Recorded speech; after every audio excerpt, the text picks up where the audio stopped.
welcome back to the podcast. This is season 5 and year 5, I can't believe it, of Let It Out. I started this podcast back in 2013, 5 years ago this month.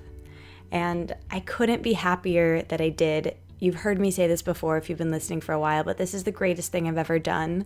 If you want to start a podcast about anything, you should, and I will help you. Email me. My email is in the show notes. Of all of the many things that podcasting has given me, I'm most grateful for all of the people it allows me to meet and have these long-form, meandering conversations with, like today's guest, Lacy Phillips, who...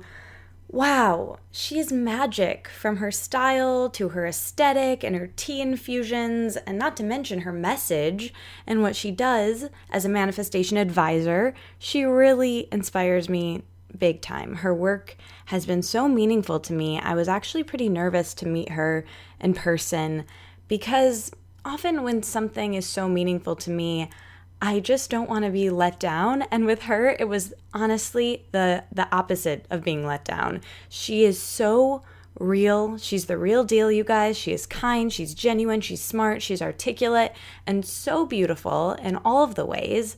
I could gush about her all day. And honestly, I basically do. I've been telling everyone about her and her site, Free and Native, since my friend Katie showed me her a couple months ago.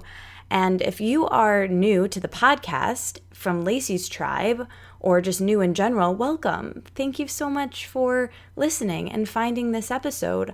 I know you'll love this episode with Lacy because she's wonderful in it, as usual. And hopefully you stick around to the end. And also, I hope you peruse the very robust archive. Stick around there. There's over 200 episodes.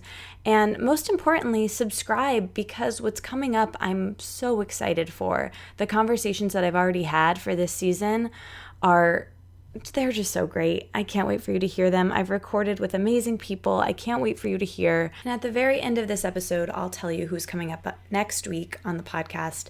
I think you probably already know her and love her, and if you don't, I can't wait for you to hear that one too. Okay, if you're not new, welcome back. Thank you so much for listening. It's been a minute. We took a brief break between seasons, and now we are back, hopefully better than ever. New theme music composed by Carolyn Pennypacker Riggs. Hopefully you love it as much as I do. New album art by one of my favorite collage artists, Zoe Harmon, and links to both of them will be in the show notes. And right now, I'm just in this big phase of growth and change. I'm creating a new internet home, which will be available or launched, whatever the word is, not for a while, but I'll tell you more about that later. I'm making a lot of new content, doing a million things. I'll update you in the future because this is a very long, impactful, meandering episode with Lacy, and I want to get to it as quickly as possible. It's one you might want to have your pen and paper next to you for. I've been really liking taking notes on things that I listen to that inspire me lately, whether it's a audiobook or a podcast. Honestly, I haven't really had time to do this, but I want to do this. I'm going on vacation this weekend, and I hope to do this on the plane. It's like a form of journaling and listening. It helps you remember things better. I don't know. Take it or leave it. Or you could just listen to this in your car while you're walking, doing the dishes, or just sit and listen. I don't know. You guys know how to listen to podcasts. What am I telling you? We talk about so much in this episode. Manifestation, of course, but also body image and our relationships with food, feeling your feelings, style and design and fashion, envy and expanders, labels and why bad things happen to people in relationship to manifestation, advice on manifesting partnership and maintaining and keeping a healthy partnership. We talk about my blocks to her program Unblocked and how to get the most out of those, reprogramming low self-worth, just so much more. I love this conversation so much. It's long, so I want to get to it as quickly as possible, but a few quick announcements from Lacy. She's actually releasing a brand new offering on her website. It's called Supported, and it's a new subscription-based lecture series, which I'm 100% buying right after this, and the link to it will be in the show notes. And she's generously giving us all $10 off with the code Katie. That's my name, Katie. And she gave me a heads up, so listen carefully, that her platform is pretty finicky. So if you don't enter the code correctly, it ends up charging you full price for whatever you're buying. So she said to put a little sentence describing how to correctly use the code. You guys are smart people, and I'm sure you'll figure it out. But listen carefully. You first need to put in the code, press enter, and then the amount is subtracted, the $10 is subtracted before you put in your payment info. So make sure you do it that way. The link to all of this and how to do it will be in the show notes, as well as links to everything we mentioned in this podcast. I adore this episode, and I recorded it a while ago in Brooklyn when she was here in New York. She was here for a couple months, and it was so nice. We got to get lunch at Di Maria, and she came to my event at Cat Beauty, which was epic. And I just wish that she was here all the time so we could hang. But at least we got to do this podcast, and you'll get to hang with her and me and eavesdrop on our first friend date, which was so lovely. I hope you guys enjoyed this episode as much as I did. I'll talk to you later, and that's it. Enjoy. Bye. Today's episode is brought to you in part by FreshBooks.com. You know FreshBooks. You love FreshBooks. If you've been listening for a while, you know that I use FreshBooks. I love it. It's the easy-to-use online cloud accounting software. You can personalize the colors, and you can even add your logo. It's great for sending invoices. It really makes you look buttoned up, and it's great for tax season. You can even set up FreshBooks to import expenses directly from your bank account, so whenever you purchase something for your business, it instantly uploads it to FreshBooks. I love it, and FreshBooks is ridiculously easy to set up. It's made for people who don't like dealing with numbers and their taxes. Right now, FreshBooks is offering a free 30-day unrestricted trial to our listeners. So to claim it, just go to freshbooks.com/letitout and enter "Let It Out" in the "How Did You Hear About Us" section. That's freshbooks.com/letitout and enter "Let It Out" in the "How Did You Hear About Us" section. Thank you, FreshBooks. Guys, I love a clean apartment, but what I don't love are the nasty chemicals found in traditional cleaning products, and that's why I love today's sponsor, Branch Basics, a very cool, sustainable, and affordable cleaning product line. Their products are all one multi-purpose concentrate that makes cleaning simple, affordable, and sustainable. All of their products are refillable and significantly less expensive than similar single-use products. They are not only safe, but their company also is eco-conscious and completely sustainable. I really love these products. They work on everything from sticky messes to terrifying stains. They have really made my life easier. I use them on everything from my laundry to cleaning my bathroom. Check them out and get 15% off your order of Branch Basic products by going to bit.ly/LIO Branch Basics and entering the code Let It Out at checkout. That's bit.ly/LIO Branch Basics and enter the code Let It Out at checkout. Thank you for doing the podcast. Oh, I'm so grateful. I'm so happy that you're here, and I have, like I said, I have tons of notes and questions on you. So if you see me looking down at my computer, I'm not like texting. You should. I'd be impressed. It's like solid multitasking. I like everyone. I'm like terrible at multitasking, even when I think I'm good at it. I know.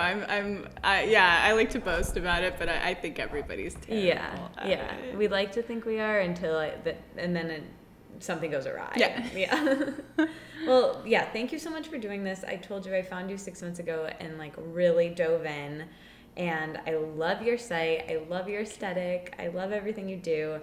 And then I did Reparent. I did. I saw that. Yes. And how was your experience? It was good, and I'm like kind of still doing it. Okay, great. Like I recently saw Call Me By Your Name, and I was like, I need to redo the teenage portion. And so I did that deep imaging last night. Great. And because it seemed like that kind of brought a lot up in me, so I did that, and I feel like I'm just going to kind of keep working through it slowly. Perfect. And I also got the formula and magnetism. Yeah. I have it, and I was like totally freaking out before this interview because I was like, well, I need to do opulence, I need to reparent, I need to have the thing done, or I'm going to do a terrible interview and no one's going to like the podcast. Not at all. I think the less you know if you're asking questions, exactly. the better. So I was like, I'm going to just enjoy this when it's my time, and I already like have a baseline of your work that I think I can do an informative interview. Totally. And I don't need to put that pressure on myself. But no, and I like, something I always tell people is, even when they're seeking clarity and stuff like that in manifestation, they'll see testimonials and they'll be like, well, that person's came and this, but what if I don't know what I want? And we're so divinely where we're supposed to be learning the lessons that I always tell people, like, please go at your pace that's authentic to you. So I give full licensing. Like, I'm glad that you're listening to yourself and your heart, and you don't need to know anything, but I'm glad that you do. Yeah. How long are you in New York for? Till February 20th. Oh, nice. Yeah, you we're have like here. a good trip. Yeah. I love it here. We're trying to spend like more time in the fall and winter here. Oh, so. that's so cool. I know. So let's start there. You grew up in LA and you live in LA and you're in New York right now, and I know that was something that you really wanted to do and manifest, and here you are. What are your thoughts on New York and this city, and then also LA where you live? I actually grew up right outside of Yosemite, and also another place in the Central Valley called Modesto, but my mom grew up in LA, so we would come and visit once in a while when I was little. And I can say, even maybe everybody has this feeling, but I always had a feeling when I was little that I was meant to have a really big life, always. I think a lot of people probably feel that. So I even remember being really little and always going, I'm going to live in LA or New York. That was just something that I thought was, and my mom had been an actress, so it was natural that I'd be like, I'm going to be an actress in LA or New York. But I love them both so differently. Actually, which is so interesting for me, is LA, I've been there since I think I moved when I was 17 and a half. Wow. And so I've changed so much over that time, but it's becoming such a dry, hot vata city for me that I realize that I thrive a lot more in green, nature, a lot of moisture. So who knows where we'll actually end up soon. But LA is fantastic. It's you can live so many different lives in LA. It's crazy. Every neighborhood is a whole different experience. And I think when I look at LA, even since I was little, I look at it through a rose-colored, lens where to me it's still just one big like Led Zeppelin music video from the 70s. Obviously they only spent a limited amount of time there, but that's sort of like the vibe I think of when I think of LA. Yes, that's going to change the way I think of LA the next time I'm there. I hope you should have magical. That experience. Yes. And so New York, I came here actually for the first time when I was 17, and back like 4 years ago I came for a little, and then we've been coming because my fiance has a clothing line, so he comes for market all the time, and I have a lot of clients here, so we just schedule those visits at the same time, which are 4 times a year.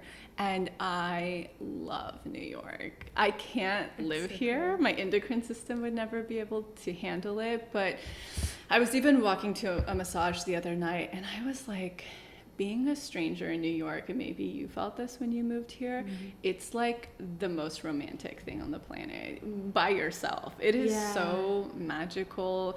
New York itself feels like a lover in its own way. I mean, maybe I romanticize it because it's always new and different to me. I'm almost to the point where I'm like, I don't want to get to know people in New York because I want it to always be this stranger to me, but it's such a different, beautiful beast. Like, to me, I feel like you can absolutely wake up and culturally do anything you want. Like, tonight I could see a play, go to the Met, I could go to some wellness thing, I could eat like a great hot dog, whatever. You can do anything. You can go to the park and walk it and feel like you're kind of in nature. I just think it's so magical. But to me, I've always there's probably like a weird old soul connection, because I've been manifesting living here fall and winter. I think I started at 25, putting that on my list. And the last partner I was with, he never wanted to come here because I was trying to make it a thing. He's an artist, and I think he really connects with LA. And this current fiance and partner, he has his whole production studio happening in LA. So it's interesting that I keep ending up with partners that are like, we can spend a tiny bit of time there. Yeah. But if I were by myself, I would live here September 1st through January 1st, and then I would live in LA the rest of the time, or maybe somewhere, maybe just summer there and somewhere a little bit. I just got back from Scotland, and I would move to Scotland tomorrow. Really? What was the connection? What was the... I have never, and I travel a lot, especially continental Europe, and I've never felt such a soul connection to something in my life. Like my heart in the Highlands by the Lochs, my heart felt, I must have lived there before, and I felt like it was sirening me there for months. That I kept getting the ping, which we can talk about. It was like, you have to go to Scotland, you have to go. And I was like looking up real estate. I would have happily, and also I can always tell how my body's reacting, because like a lot of issues that I have on an endocrine level, which are blood sugar instability, that parlay into hormone issues, they all started to heal and go away. And that's where it became so, and the moment I landed in LA, this acute anxiety started, and all my stuff started to flare up, that I was like, man, I need to move somewhere like this pace of life, this green. And it has this whole mystical component that I think everybody probably thinks of. I didn't before going, but it's just like, I don't know, like it has this, like a hobbit or a fairy could jump out at any corner. Oh my gosh, that's magical. It's amazing. I'm like, everyone go to Scotland. Yeah, wow. I know. Oh, wow, that's so cool. Well, what you're saying about New York, I think, is interesting, because it's, compared to LA, I had someone on the podcast, Josh Radner, said New York is a better setting for a movie, because even though LA, can kind of be whatever you want to make it, totally. New York, there's something about the fact that we're all kind of going through it together. And forced into it. Yeah. Where his words were, your best days are like euphoric and amazing, and your worst days are horrible. And terrible. There is that, it's like extremes. Deep spectrum. Yeah, totally. Yeah. Oh my God, yes. And I've actually I've done New York and I've done LA like a few different ways. I've done it poor, I've done it making a little bit of money. Like I've done them in such different ways, and they are so incredibly different. Yeah. But when I was walking a few days ago, I was like, I love that I'm forced to be out of my bubble, that I have to pass all these different people on the streets, even if I'm not engaging. It's really, because in LA, I'm just in my car. Yeah, you're in your bubble. Yeah, I feel like you're really faced with humanity here. Yeah. Like you have to see it and acknowledge it, and it can be, like today, I was on the train and it was so crowded because I got here at 5, but if I had been in a different state, that would have really bugged me, but I was so excited and jazzed for this conversation, and my day has been great. So I smiled at like 4 people, and the door was about to close, and someone like summoned me in, and it's just like things like that where I'm like, this is the most magical city ever, And I think somebody probably like yelled at me as I was walking later, but like it's all what you, it's like what the state you are in, it's like so mirrored back to you by the city. Absolutely. You know who said something really interesting too? Mama Medicine, Deborah. We were kind of having this conversation, and I was like, how do you do this in New York? How do you stay here? And she can see auras and all of that. So I don't know her well, but very cool. So I went to see her because she can see auras, and so cool. We're trying for a baby, and that's where the baby lives, and that's how you communicate with them. So I was like, I have to go see her, and I just asked. I was like, how, like in Soho, living in Brooklyn, and you can tell a very sensitive person. How do you do this? And she was like, I had to stop focusing in on like one specific and bring my perspective out to a collective. But she also said, have you ever seen or just cried in New York on a street before? 6 people will stop and ask, are you okay? Do you need anything? And I was like, that's so, it's such a different depiction than what people make it out to be. And she's like, there's a deep sense of empathy and humanity here as well. Yes, it's so true. I loved like hearing the little pockets of conversation, like, do you want to break up or what? Or like, just like one line, and then you have like, you can tell yourself a story of like, what's happening with them, and it's all so magical. Yeah, it shows our connection, which I think is like always, I'm always happy to see. Me too. Yeah. And to experience somebody else's experience from afar is really fun. It's very voyeuristic and interesting. Oh, okay. So that's kind of your present here. You've just landed here. I want to go back a bit to zoom the lens back and start at the very, very beginning of your work. And your work really examines childhoods. And I would love to know what you were like as a kid and how that shaped you, or, what you had to unblock. But what were you like as a kid? What did you want to be when you grew up? Yeah, I had a really interesting childhood, I think. I mean, I'm sure a lot of people can relate who have had this childhood, but so my mom had basically just gotten kicked out of her home in high school because she was being so bad. And so her mom said, you're going to go live with your grandmother in Mariposa, California, which is right outside of Yosemite. So she cruised up there to go to like a bad school. I don't know what you call them, but like she wasn't doing well in school. So that's where she met my dad. I think they were 18 and 19 and they just were hanging out and got pregnant. So I came along and... so they were really young in high school? Very young. I think my dad had decided that he wasn't going to do high school anymore. He was just going to go straight to JC. So he got his diploma and went to JC. Or what do you call that when you get your GED and then you go? And so they got pregnant and everyone was like, what are you doing? Don't have a kid. You're so young. They weren't really in love or anything like that, but my mom couldn't get an abortion, and I mean, she just chose not to. She felt guilty about it, and obviously I have a really introspective perspective on emotions and people's inspiration for making choices. I believe she just came from a very unloved home and had never experienced love, so I think for a lot of people, the answer for that can be a baby, whether it's in a marriage or if you don't have a sense of your own love. So they had me. And I then was in a really interesting situation because she was a waitress, he was a roper, and then had to go get a real job, which became, he became an insurance salesman and then broker. And then when I wasn't with them, because they split up relatively soon, I had a whole bunch of other caretakers that raised me. So I had a total village. I lived between like 4 different households in 1 week. Wow. It was insanity.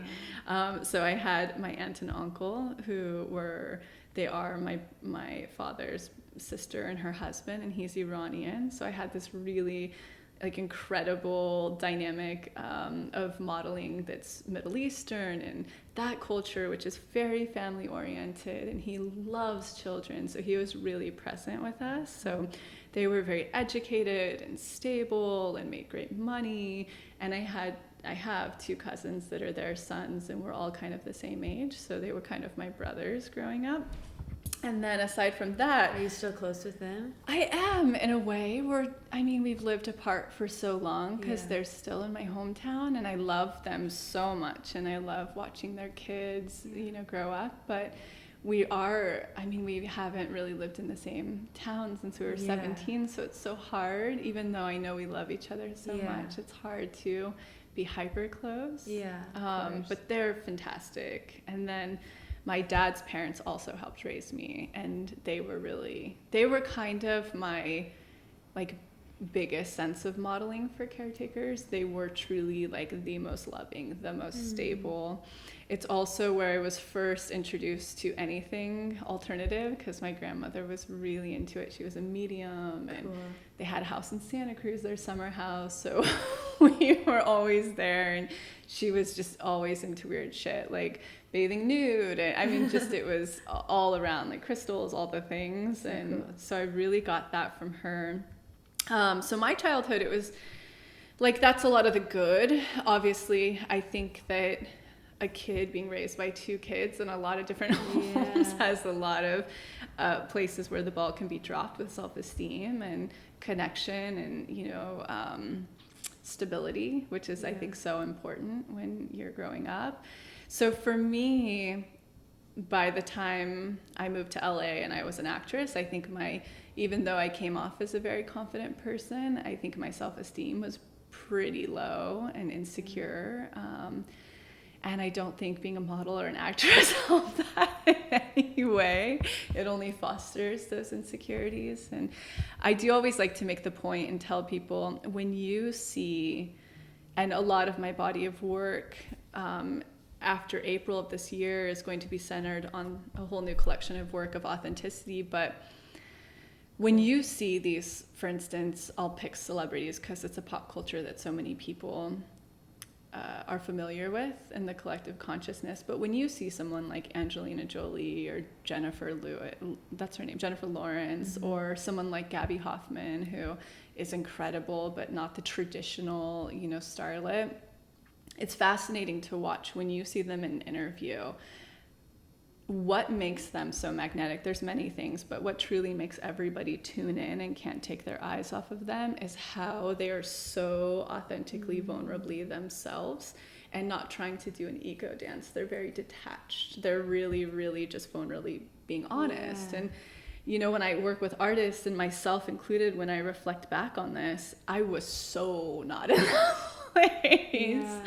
And it really was such a reflection of how, I mean, growing up with my mom alone, and she grew up in a household of sisters where everyone was so beautiful, but there was a raging alcoholic father, a totally ritualistic religious mother, and so there was no love, there was no self-esteem, no self-worth, but what they all were loved for constantly were their looks. And so that was very much inherited for me. So a lot of my worth came from beauty and looks and everything external, and I had no true sense of what my authentic uniqueness was inside. And so when I started to actually manifest a lot and throw away what I call sort of pop new age, think positive rhetoric, and started to do the work on my self-worth and self-esteem, I was like, oh, look what's starting to show up when I step into my authenticness, my truth, and then also my power.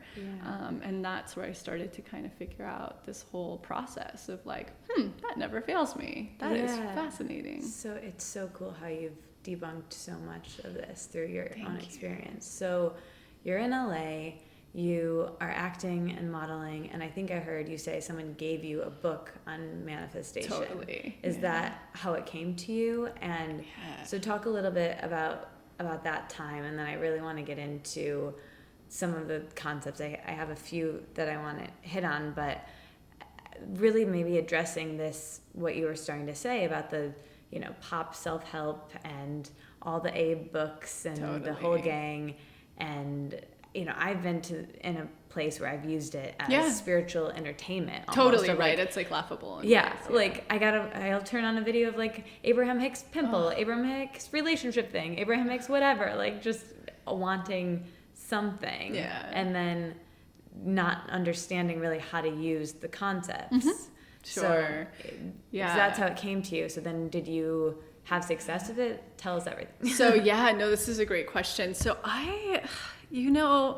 so my mom's like a hyper Libra, very, very intuitive. I mean, she's very naturally a medium and also very clairvoyant. Things come to her in her dreams constantly. So even though that was so bad in her household growing up, which anyone, if you have a sensitive child with extra what do you call that? extrasensory abilities. I think so, yeah. It's really important to give them confidence in that, and to, I don't know, not be afraid of it, because her mother was very Catholic, and a lot of biblical writings, you know, talk about how bad that is. But I think we all have gifts. And so she was always really into it, secretly into it. And we always had a family intuitive, and she did tarot and all of those things. And so it was a family intuitive that I finally consulted when I started acting. And what's actually really fascinating, and this isn't to boast about me in any capacity, but she, you know, saw this and told my mom right before she'd spoken to me. She was like, I see Lacy winning an award, and she's going to be really big in the world, like Oprah. I don't see it like acting. And I remember being like, fuck that. She's not right. I'm going to be so big at acting. But that's really fascinating when I look back at her old premonitions. She's so right. And she had said at the time, too, with my mom, she was like, you're going to go into the medical field, because my mom's a paramedic now. My mom's like, no way in hell will I ever be in the medical field. So she's fascinating. But the book that she did suggest, when I was like, what do I do for acting? I am so poor, you know, like, how do I kind of control my reality in some sense when you have so little control over it in the arts? And she had prescribed the book, The Game of Life and How to Play It. It's a very old book from the 30s. And so I read it. Like, I actually still have my original copy that, you know, has all the underlines and my notes and all of these things. And I mean, I followed that book to a T. I was so militant because I just really wanted some form of success. And though it taught me like a lot of beautiful spiritual principles, I just wasn't having any success with it. And that's right about the time when The Secret really became big and it hit the scene. And I was already hooked on manifestation at that, right? I already know all of this. Well, more than that, I was like, I want to manifest the things I want. So I was in the rabbit hole. Yeah. And then that led to the Hicks and all of the things. And I think I've read pretty much most manifestation books under the sun, and I have them in my library because I'll refer back to them of what to demystify. Yeah. But so I think I got really fed up. It was around 25 that I finally was like, okay, these things, I've been thinking positive till I'm blue in the face. I've been following all of this, like keeping my thoughts, like really trying to keep them in the yogic life, not Kundalini yogic, but like more of what we practice in the West, where it's like peace and love, and I'm really fucking peace and love. Yeah, but then I'm gonna go in the parking lot and like flick someone off. Totally, or have a freak out or a meltdown. But I'm not going to acknowledge those feelings because I really want to move them back into the positive, so that vibration doesn't attract this badness to all that superstition. Yeah. And so at 25 was around the time where I was starting to actually do some work on myself and starting to step into my power. And I started to actually notice it with relationships first. Relationships are what made me learn this modeling pretty quickly, because I saw that when I would step into my worth and turn down tests and all of the things that we can talk about in here,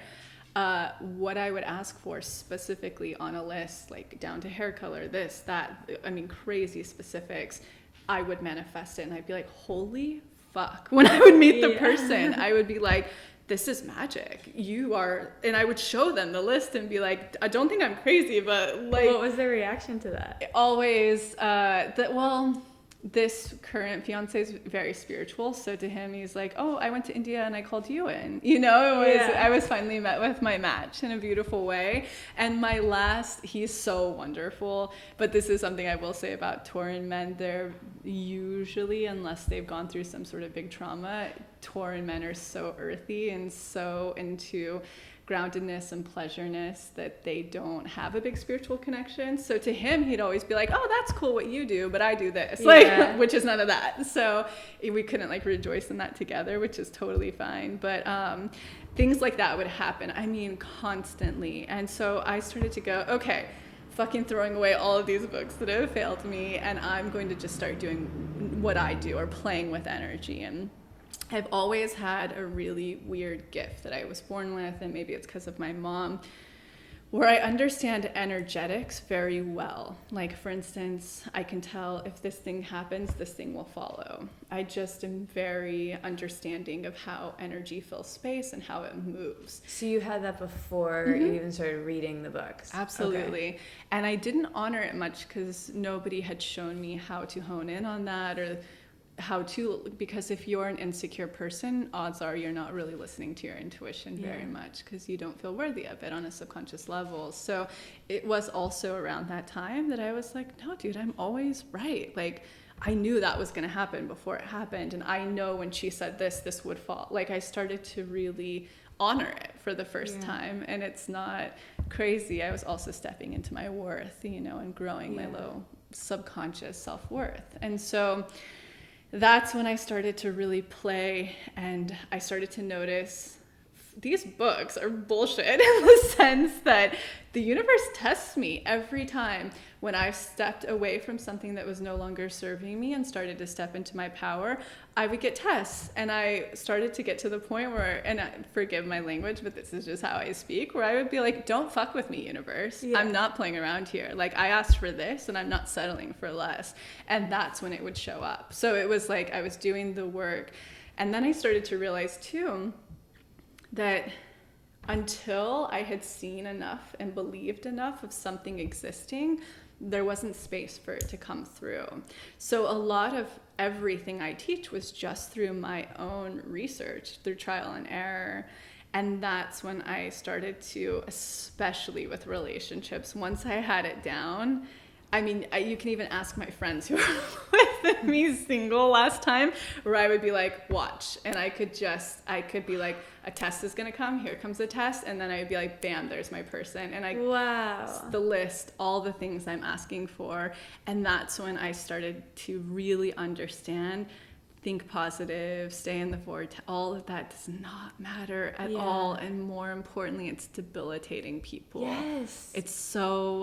It's such a disservice. And I say that from a place of like suffering for so long in that space, where I could have had things so much quicker and aligned with things that I really wanted, that were within my heart, and not even ego. See, I'm not some like famous actress or anything, which all was a very egoic asking to have my parents finally see me and love me, and all the things that we set out for when we have ego once.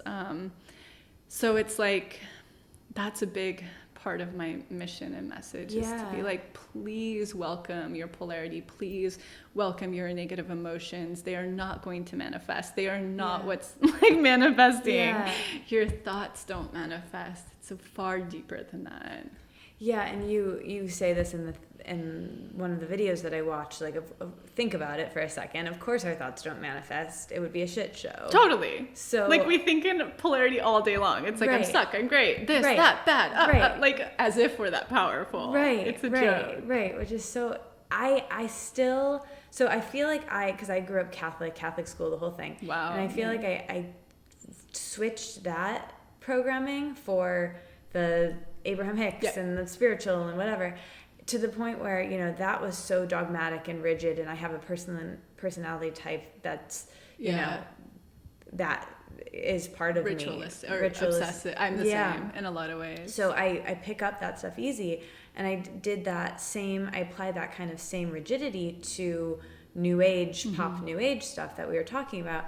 And then, you know, finding your work is like this breath of fresh air. It's like taking off a shoe that's too tight. Good. But I will say it's taking time. Like, even now, I had all these weird rituals of, like, if I thought something that was bad or negative, I was like, don't focus on that, like, quickly think of something else. Me too. And I even had this thing that I would say where, like, and I actually did it just now, like, during this conversation, because I'm like, oh, this is so good. I'm like looking at the recorder. I'm like, did I press record? I had a moment where I was like, oh, it's not going to record. And then I say in my mind, when I say something that I don't want to happen, I'm like, cancel. Oh, this thing that I see, all these superstitions. So mine would be, because that book, the first one I mentioned, would say, you know, bless the person and just send love, like to cancel out the energy right away, like send the, and so I'd always be like, I bless them, I bless this, and it's like, this is such bullshit. But you know what's really funny, I have this Ukrainian friend that we were really close friends when we were in our 20s, and it's so fascinating because I think every culture, just back to prehistoric times, we all have superstition for how things happen. And so she has, I mean, the Russian culture is so superstitious, where it's like, never step on a right foot, don't do this if you do. And it was funny when I would start to notice that, I was like, oh my God, this is me, but just in spirituality. Yeah. And I had also so many of those. And that's where I'm like, guys, please let it go. And if there's anything anyone takes away from this podcast, like there's a few things that are truly making someone manifest, but the most important, I believe, is that your authentic energy, the universe, God, source, vortex, I don't care what you're working with, I believe its only objective is to get us into our true authentic nature of why we came here. And guess what? Everyone's so unique and different, and as human beings in the human experience, a lot of that isn't pretty. And that's where, if we can start to just welcome who we are truly, our true authenticness, and we can get closer to that, watch what starts to happen in your life when you honor that. Yeah, that's alignment. That's kind of everything. That's when people say flow, like whatever. Alignment is when you're aligned. Being authentic. It's being authentic. And like I tell people, authenticity isn't something that you're doing. It starts to turn into honoring you. So it's like a great tiny exercise I'll have when people are so far away from truly listening to their intuition and themselves and not understanding what is authentic or not. I'll always tell them, these are people who they've had so much shame happen, or they weren't pretty their whole lives, or they had a mom that was very emotionally abusive or verbally, or these are people who have shrunk so small that they're people who actually benefit from having an ego. They really benefit from starting to step into that ego, which ego starts to mean individuality, separating from the collective consciousness. And sometimes that's the perfect medicine when you feel no sense of worth at all. So when people are starting to play with the energy, and this is a lot of what my work will be about in the rest of the year, just the energetics around authenticity, because I understand energy so well, where I'm like, the opposite is usually always more magnetic. And that's not the truth for everybody, but what I mean for that is I'll have people start to, all day long, just look at their preference, and I have them question. It's just so simple, where I'll be like, all day long, I want you to look and go, I like that, I don't like that. I like this, I don't like that. And starting to learn who their authentic person is. So for instance, if something comes along and they're like, I love this, I like that, I have them question, do you? Do you really? Is that programming? Do you like something? And there's no right answer. You can only lie to yourself. Your true authenticness, that is your magnetism. So it doesn't matter what it looks like, if it's positive or if it fits into some mold. Your uniqueness is actually what's going to magnetize everything to you when you step into that and you expand. Wow, okay, this is blowing. That's such a great exercise. Yeah, that's a big one that's so small. Like, people are always like, I don't have clarity, I don't know what I want to do. And I'm like, okay. We got a lot of questions. Okay, good. And like, number one, you can sign up for the newsletter right now on the blog, and you'll automatically get a deep imagining and some exercises to start learning and deep imaginings, or my hypnosis process, are starting to just look at and understand. People who go, I don't have clarity, they divinely aren't supposed to yet, because they're picking up lessons and learning things that they're supposed to, that once they do have that clarity, it will all hit them and come together, that they had the tools they needed to follow through with it. So it's like, if you're in an unclear area, even though it feels so frustrating, it's actually one of the most magical spaces to be in, because you're discovering yourself and collecting everything you need for that moment you hit your clarity to move forward. I always say, like, the universe is never going to leave you hanging forever. It's needing you to collect what you need to get into your authenticity, that once you get that divine download, you can just, bam, you have the tools to run into it. Yeah. Whether it's that shitty job that you're at and you're spinning your wheels in, I can guarantee 5 things you're learning at that job are what you're going to need when you have that clarity to carry through with this career you're supposed to have. So I tell that to people. Yeah. But, and we can maybe just get into the clarity questions when you have, that the other part of the clarity thing, either they just haven't seen it yet, meaning like the expansion, they haven't actually seen that the thing exists that they're wanting to work on or call in, or career, they just haven't seen it yet. Yeah. Or the other part of it, they're so out of tune with their own intuition because they've had so much programming their whole lives that have told them that their intuition's wrong, that they don't know at this point how to tap in and listen to it. I love all of that, and I think you kind of are alluding to expanders, which is partly what they need. But before we get to that, when you say connecting to your intuition, when that is something that is challenging, what is your advice for doing that and connecting? So I always tell people, number one, exactly what I just told you. It is literally step one is, do I like this? Don't I like this? Like preference. It's just quick to start to learn and start to honor your truth, because we are astounded when we become conscious of how much we're just going with the flow, or doing what we learned, or following through with other people's perceptions. It is baffling. And then you start to uncover it and you're like, I actually don't like this and I don't like that. So that's number one, if you don't have a sense of how to listen to your true intuition. Number two is start getting rid of anything that's something you don't like. Like, I know if it's something big like a job you have to be in, obviously that takes time, and type in career on the blog and you'll get some resources for that. But if it's as simple as someone you spend a lot of time with that doesn't make you feel good, they gotta go. Like, you've got to start.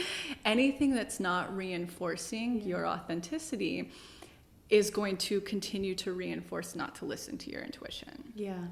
But before we get into debunking some of your kind of main cornerstones of what you teach, I want to pick up on something we were talking about just there with the superstitions and kind of what you were alluding to. You talked about this in one of your old posts of not, if you can't get out of that job, like you were just saying, or you can't change something immediately, to protect yourself, because you talked about this in this post that I got caught in my head, because I loved it so much, where you talked about, if someone says something to you that knocks you out and gets caught in your head, it's okay, but you just are kind of like, oh shoot, I'm going to have to do some deprogramming work to fix that. Like, it's not a big deal. But what kind of advice can you have for people for protecting that from happening, or to deprogram kind of quickly when something comes at them that takes them out of what they want? Yes, that's a great question. And so number one, I tell people, especially if you're a new manifester or new at manifesting this way, because a lot of goal books or manifestation books will be like, share. The more you share with, the more the vibration is out. You're speaking the vibration, so it'll come back. It's all bullshit. So what I say is, like, I'm a big proponent of having manifestation boundaries, because if you are new to manifesting and you haven't, I always say trust in the universe or whatever you're working with. It's like a muscle. And I don't believe that trust is something that should be given. I think it's something that's earned over time. For instance, with manifesting, the more you manifest and the bigger it is, you're going to trust manifesting a lot more. You're going to trust the universe or whoever you're working with a lot more. You're going to take bigger leaps of faith. So it's like working out. The more that you work it out and manifest, the more you'll trust it. So if you're new to manifesting and that trust muscle isn't that strong, don't share what you're manifesting. So that's number one. Don't share it, because whenever we're doing something, especially if it's against the grain of what we've been doing, there are going to be a lot of people, good and bad, most of them who just love us and have our best interests at heart, are going to tell us all the reasons why we shouldn't and it's not safe. And that is such a problem because they knock us out of our own authentic journey. So I, for instance, for years would never tell people what I was, especially if it was something really radical and big and different, what I was manifesting, because I would just get the same feedback that would really make me question it, discount it. Again, if you're working on your intuition and strengthening it, anytime something's reinforcing against your intuition, you are going to, intuition's energy. So like when I feel it and see intuition, it's very strong and projecting, or it's very small and little. It's just like self-worth, or confidence is another kind of physical term to put that in, or energetic, common term to put that in.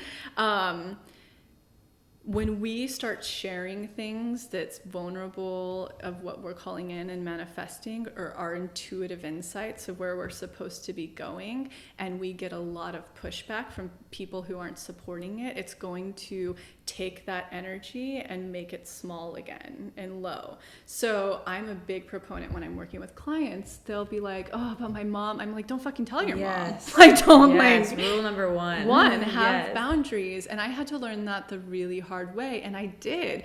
And it's so fascinating because as soon as I would really manifest what I wanted, people didn't question it anymore because it wasn't fearful or there wasn't something unsafe about it. And they really respected what I was capable of. So it's like, that's number one. And number two, another big thing that I think is really important with this is if I'm working with clients, I tell them, please do not go see psychics. Please do not go do that if you're working with me, because unless it's someone you've had your whole life that is 100% accurate every time, what can happen, myself included, is that experience, I believe in free will and co-creating. I don't believe that there's any total destiny. I believe that you're constantly co-creating. So if you go to a psychic who has a really profound impact on you, but starts to imprint all these limiting beliefs of what can and can't happen or where you're going, it takes heavy lifting to deprogram that through expanders and through deprogramming. So you're going to have to do like twice the work in order to get rid of that programming. So those are kind of my two that work really well for me and my clients. It's like, make sure you have boundaries if you're new to this and you don't fully wholeheartedly listen to yourself and stay in your power. And two, please don't go see.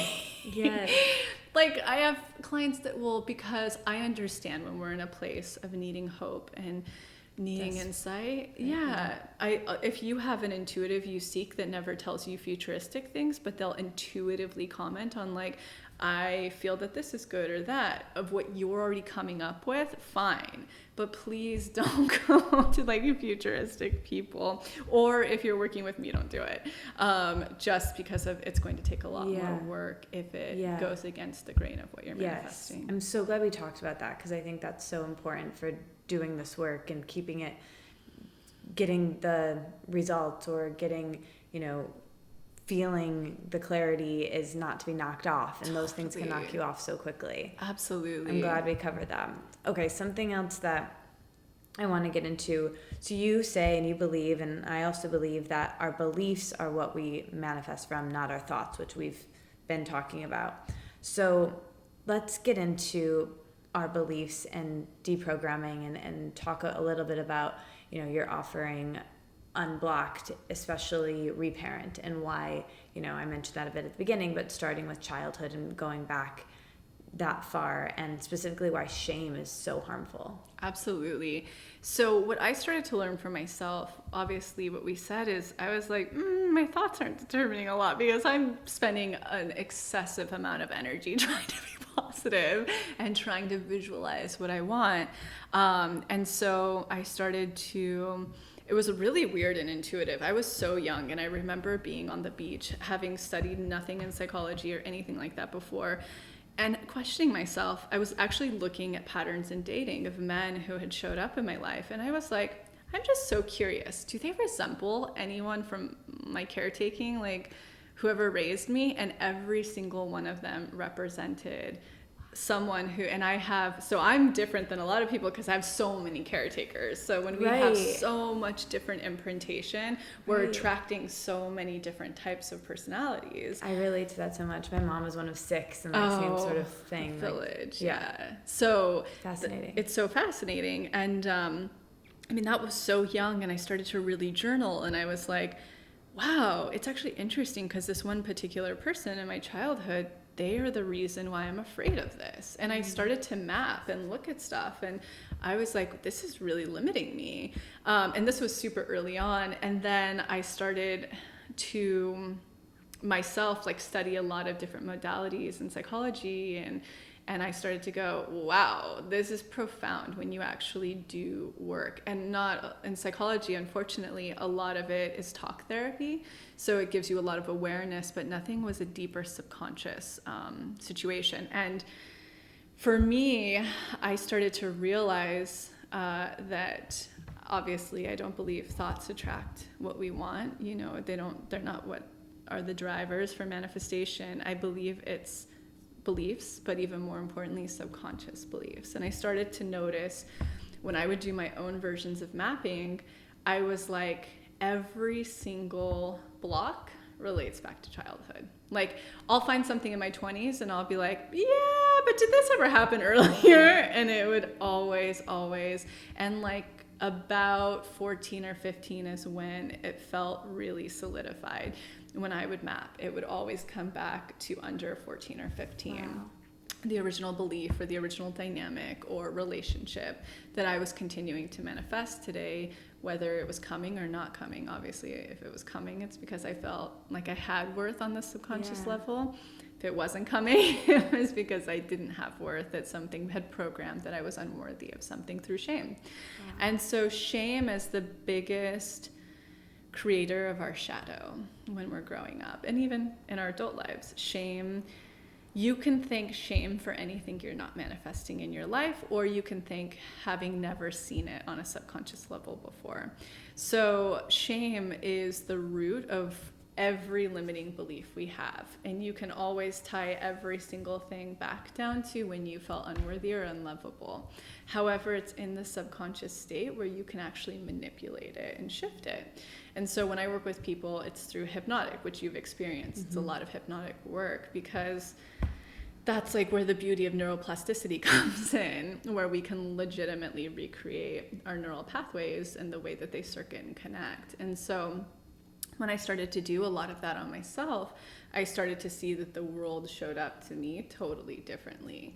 So much of my model and my message is, we're not manifesting from our thoughts. We're manifesting from the imprintation that was developed through the ages of 0 to 14, which all comes from pure programming, media programming that we witness, relationship modeling through our caretakers and our parents, how our parents viewed society, how our teachers told us if we were worthy or not worthy.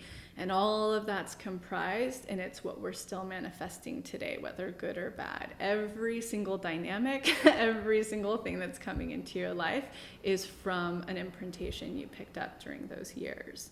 And so, yeah, it's a lot. It's a lot. It's a lot. And it's so, don't worry, everyone, because there are programs that exist because of this amazing woman that I'm sitting across from who can help you to release all this Velcro, and we're going to get there, and we're on the way there. But quick pit stop. So you realize, you get so into psychology and start realizing the subconscious and mirror neurons and all of these things. This is when you're still really young and acting, and after you read those books? No, this was in the last 5 years. Oh, wow. Yeah, okay, so through more recently. So many. Yeah, it was probably, the last 5 years, I would say. That's when I started more of the hypnotic work, was around 5 years ago. And then I started to really develop my process through tons of reading and so much, and honestly so much of it has been intuitive as well. Like, I'll discover something and not have a language for it, and then I'll pick up a book on shadow and I'll be like, that's the terminology. So it's like, this is a really weird thing to share, but like, for me, I feel a lot of this information is channeled through me. For whatever weird reason, I'm supposed to be helping people on this level. I don't know why. I certainly didn't choose it by any means. And so for me, I'll get a lot of channeling during meditation. I'll get where, for instance, something will come to light where it'll be like, it'll be like that thing that they're denying about themselves, that they, feel shameful and it triggers them.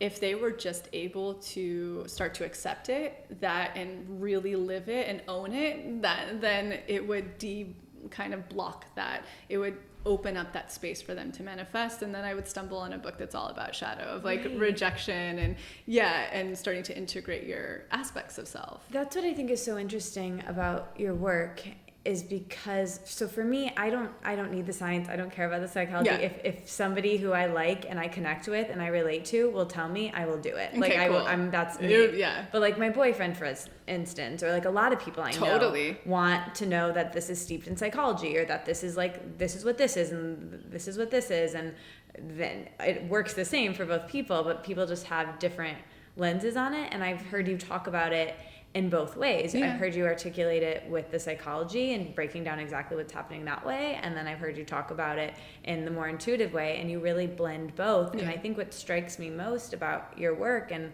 why it's been so meaningful to me recently is because of how articulate you are. You are so articulate and clear, explaining, just sitting across from you. I've been thinking about it this time, and I've been, preparing for this, listening to you on other podcasts, and the way you write, obviously, but you're not only so articulate with it, but you're also relatable and funny and so engaging. So I feel like it. Like, can you just live with me? This is amazing. Can you be my PR person? Of course, I'm on it. But really, I think that's something that, like, we were kind of tongue in cheek saying earlier, of like, not another guru and another moon circle, and all bless them. In your bless them. But it's kind of like it's nice to let's just be real. And let's just talk about this, and this work is really meaningful, but also it's okay, and it's light. Don't take it seriously. Right. Yeah. Right. I guess it's not really just a question. That's more of just what I'm thinking. But have you always been so articulate? Have you always been a good writer, and talking about these things come so naturally? Well, what's so fascinating is I don't consider myself a good writer. There was a very long period of time that I was deeply insecure about it, because since I lived with so many caretakers, I also moved schools constantly, and I just didn't have many people that cared about my homework too much. I mean, they wanted me to do well, but they also couldn't sit down and take the time to do it with me. So I have a terrible grammatical sense. I'm dreadful with all sorts of things, like spelling. So what I think in a way, even I remember my 4th grade teacher pulling my dad aside and being like, she has a real gift with writing. This is something you guys need to develop, rather than sports and things like that. But I think for me, I've always been a personable person. I've always been articulate in a lot of ways, but it wasn't until I started doing a lot of work of just owning who I am and where I'm at and letting that shame go. For instance, having a lot of insecurity around my writing. I put it on the blog. A part of my owning process is to put it on the blog all the time. I would get people that would email. I'm spitting while I'm talking. I would get people that would email once a week, and they'd be like, I noticed all of these errors, but I love your writing. I have that too. Can we trade for coffee? Yeah, that's exactly. Nah, if you don't like it, don't tune in. It's so who funny. I am. Yeah. So when I started to own it on the blog, I'll say all the time, I have a terrible sense of grammar. I just own it. That's when that's when we're starting to learn energy. It's when I could step more into my authenticness instead of being so shameful and not sharing things, or not having a blog of all things, because I'm afraid of my writing, or rushing out to go academically teach myself. That's all shame based. I just have a message that I'm channeling to people, and the beginning kind of modality for that has been writing through a blog. It's obviously turning into YouTube and things like that, but it was just something I had to get through. So it's I don't really care about, you're missing the point if you're looking at that. So to answer that in a layered way, I think when you can start owning all of your shame, your faults, and really stepping into that power, and this is very different than ignorance. I'm not talking about being Because ignorance, when I see that energy of ignorance, you can see that a lot, for instance, with politicians. That sense of ignorance, it's a different way of rejecting your shadow, right? Because you're like, it's the other spectrum where you're becoming so egoic about it. And so it's just another form of protection. But when you can actually release it all and own it and just be like, this is who I am, this is where I'm at, that's a different form of authentic magnetism. So I think when I started to own that, to be truly honest, people started to tune in more because it was me. I'll get people who, will come to me and they're like, how do I manifest it? It's funny. How do I manifest a bigger social media following? The first question I ask them is, why are you afraid and hiding so much still? Where are you hiding? Because where you're hiding, that's the energy that's resonating. People aren't coming to someone's social media or someone's anything because of the content usually. Some of it's really pretty, so it's content based that's resonating, but most of it's an energy of the person. So wherever, I always say it, like, what we don't own owns us. If I constantly am shameful about my writing, it's going to own me and not many people are going to tune in. If I just own it and I'm like, hey guys, I'm a hillbilly and I write like this and you can read it or not, that's fine, but this is my message I'm channeling through this modality, a lot more people are going to tune in. It's that simple as starting to get into your authenticness. Now, if I had that shame, but I also am a diehard academic, my authenticness is the thirst for academia, and I go and better myself through academia, that's honoring my authenticness. But if I'm just doing that in order to be more pretentious or interesting or respected, again, that's another way of getting further away from my intuition and my authentic self. It's another form of what, say, a politician's doing. I'm just hiding behind a different mask rather than owning my truth. Wow. Does that make sense? Yes, it makes so much sense.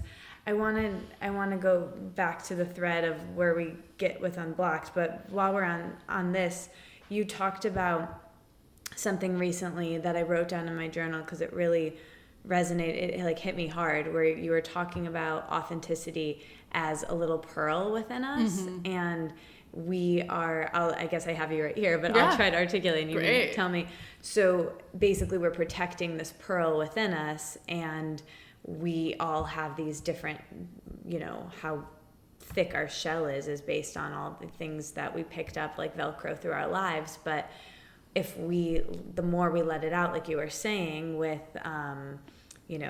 movie stars and people who are really magnetic, they're magnetic because they're using their pearl. Yeah. Or they're showing their pearl. They're showing their pearl, yeah. So is that something that, and I think you brought that up because you were like, when you're from that place, when you're using that pearl within you, and then you don't feel depleted and you can have more energy. Can you talk about that? Absolutely. So I always look at my most magnetic clients. I have a handful of them and a couple of friends who are so magnetic. I feel like they're aliens that have been transplanted onto the planet. Cool. Who like probably, yeah, me too, who like bypass shame somehow, or lots of shame. So to start this off, I first want to say, all of us came onto the planet as our authentic selves, right? And of course, if we want to get super hippie and spiritual and out there, which I kind of try to avoid a little bit because the message doesn't resonate as deeply with a lot of people, but our souls, whether we're new souls or we've been traveling for a long time, we've also picked up shame and pain and all of this stuff in past lives. But I'm going to start with this life. So when you come onto the planet and you're born, you are truly your authentic state right then and there. And if we were to completely, change parenting as it is today, which I think is going to take a lot of years and centuries, the true way we should be raising children is to watch their pearl, their authenticness, watching it unfold, and us nurturing and guiding that. So if a child's showing you their strengths and their interests and their gifts, allowing us in a very safe way to nurture that, to find them mentors for it, to not shut down anything that they're going through all of that, like to let them unfold and so gracefully bring those gifts and their authenticness brighter and bigger. If we did that, everyone would be an incredible manifestor on this planet because they would be so truly their authentic selves. However, that's not really the case. I would say, I mean, I'm yet to meet a parent who can really do that. And I myself am not a parent yet. I'm sure I'll fuck up all the same, you know? So without realizing it. Because I have my own programming that I'll put on a kid. And I always say there's only a few things you can really give a kid. One is self-esteem, by what I'm talking about. And two is believing in all of their dreams, all of them, and giving them resources, even if you don't have money, finding ways to trade and help them. Like that's the other big one. And then also not shutting down any of their natural inclinations, meaning like their sexuality, their philosophy, their sport, like whatever their thing is, please, like, I don't know. That's such a big political topic. But if you can do those three things, you're going to have a child that's a pretty good manifester. So that's where I'll start with our authentic selves. Now, the work that I teach people is trying to crack open that big shell that we're all. And the way that I like to put it is most of what we are today is just a total compilation of an ego shell that's around the pearl, meaning that everything we are, whether it's from what we wear to our interests to where we live, is usually what we were loved for when we were little. So when we're tiny, we are so organically, authentically our own person. However, if there are circumstances around that are shameful, because we're an evolutionary species, and when we're doing things that won't receive love and nurture, because we won't eat, be fed, and survive, we kind of put that away into what's called our shadows. So we start to get rid of those true authentic bits of ourselves, and we become the shell of what was loved and what was accepted, what did get us further.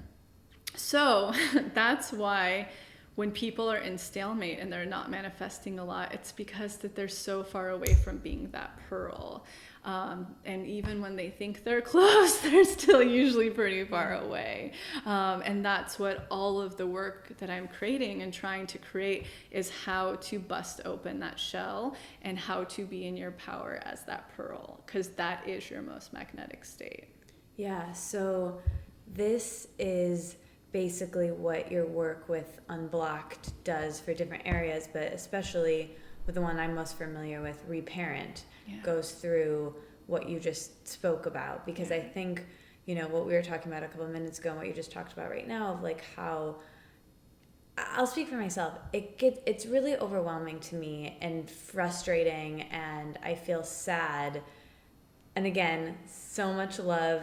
They did the best they could. Oh, everyone. Everyone did the best they could. But like you said, everybody has, this is your line, but no matter how great you think your childhood was, there was probably something. Always. It's a human experience. Exactly. And I think for me, what I feel sad about sometimes is doing Reparent, which I'm so glad exists and I want you to talk about. But I feel like I am so sad that I feel like I have so much gunk and so much, my pipes are so clogged that I just wish that I could, you know, crawl into your womb. That's the creepiest thing anyone has ever said. I love that. That's really But be sweet. Reparented, you know, and like, it's funny because, you know, you say to call in your most magnetic parent. I think because your voice is on there, I'm like, oh, like Lacy would be such a good mom. Thank you for That's saying that. Makes me feel good. No. It's really beautiful. It's just because you associate it with warmth of your nurturement of authenticness. That's all.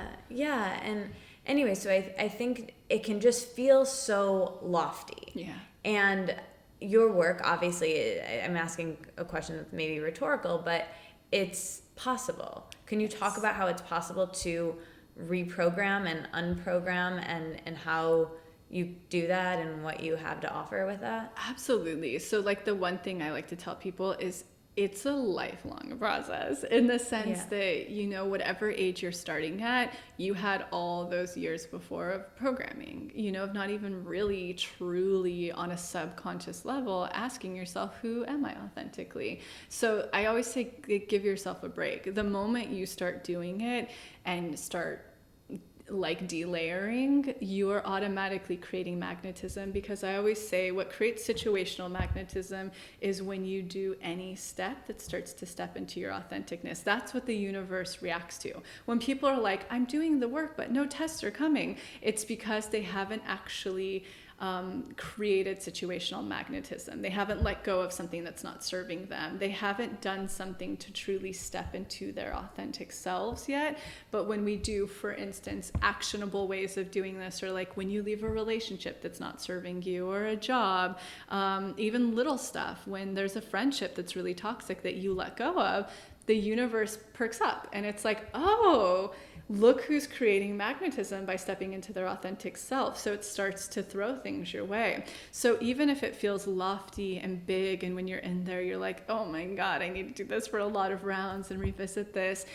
Don't worry, just starting it is already creating magnetism. It's already working on you. It's already moving things in you, and allowing you to show up in the world a little bit differently. But it can release a lot for people, depending on what you went through, how sensitive of a person you are, how you handle experiences in trauma, or small traumas of just shame, when you're like, fuck, that really sucked and that hurts. Yeah. Like, even if it was something so small as a kid on the playground, and you're like, you don't even realize, because you just stuff it. That's what I did, and I'm just trying to learn to feel again. Yeah. Because my therapist has told me this for years, like, I think my feelings, and I'm trying to be in my body more and feel, because it all comes up. But anyway. And that's how it like manifests into illness and all of the things are you an air sign? What are you? Taurus. Oh, you're a Taurus. That's interesting. But I mean, you guys are very intelligent and heady, so that's not crazy. Do you know what your moon and your rising are? Yes, Leo moon. There you go.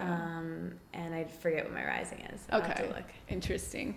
But that's what most people, and there's a book I'll recommend to everybody, and a lot of listeners may have read it for this exact thing, called Letting Go by David Hawkins. Okay. It's fantastic for this, of how to just like really start releasing the stuff out of your body. It doesn't take you into the deeper subconscious work. Obviously the workshop will do that, but it does show you how to move through those levels of letting go, of grief, of anger, of, pain, sadness, to happiness.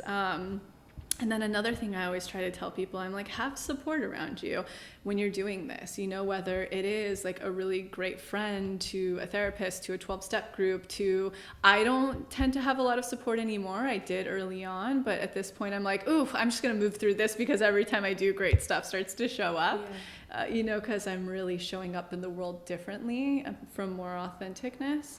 But even if it feels lofty and overwhelming, like, the big message is take it at your pace, revisit it. Like, this is a lifelong journey. I, before I even started this work, had, 26, 27 years of programming, of low self-worth, of reinforcement of that daily in an industry that reinforced that. It's going to take time to feel confident enough to show up as your authentic self, and to trust that, and to start putting that authenticness forward and making decisions from that authentic place. It takes reprogramming and work and time, but by God, will you start to see manifestation happen way more than you will think positive and making a vision board. Like, that is something I can attest to wholeheartedly. Yes. Okay, so tell us about Unblocked, in particular Reparent, and how those work on your website. I have a million more questions. Yeah, like this is a good time, because absolutely, I'm alluding to this is kind of the way you deprogram that. Absolutely. And so for me, the way that Unblocked came about was because with my clients in my practice, I'd be like, read this book, do this thing. And they would be like, who has the time? And they just wouldn't do it. And I'd be like, you're wasting your money if you're coming to me and not doing the work. So I need to think of something where I can condense down the actual information that pertains to manifestation of work that they need to do. And I had seen my friend Lauren Spencer King, who, if you don't know her, she's incredible at breathwork and has her own very amazing digital workshops that you should take. But she had put out one of her breathwork workshops, and it just all clicked to me. I was like, oh my gosh, this is so accessible. It's so beta.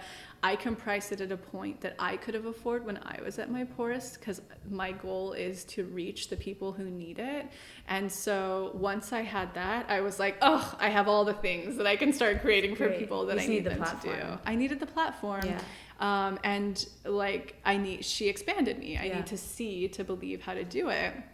And so the way that they work is they're $68. So again, I always am like, 2 lunches with a girlfriend or dinners with a girlfriend. So user-friendly. So yeah, just easy, like... Great aesthetic. Thank you. And that was I was like, I want to make this so beta that there's no complication, that you just get in and you do the work when you have the time, because you'll get 2 months to do it. Yep. And most of them are from 5 to 8 days of work of 20 to 30 minutes a day. And then I tell people, I encourage them to do it at their pace that feels right. But while you have those 2 months to go back through layers, and reparenting and shadow are the most important when it comes to manifestation. It's really learning what blocks are living in your subconscious, and a lot of them are in your shadow. So reparenting specifically takes you through all of the phases of childhood, through conception, utero, and it's basically telling you what you should have been developing as and receiving to be magnetic.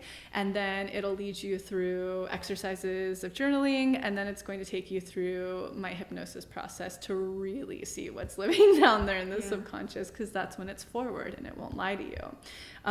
So it's really important to deal with what I said earlier, that we're manifesting that imprintation of 0 to 14 or a little bit later.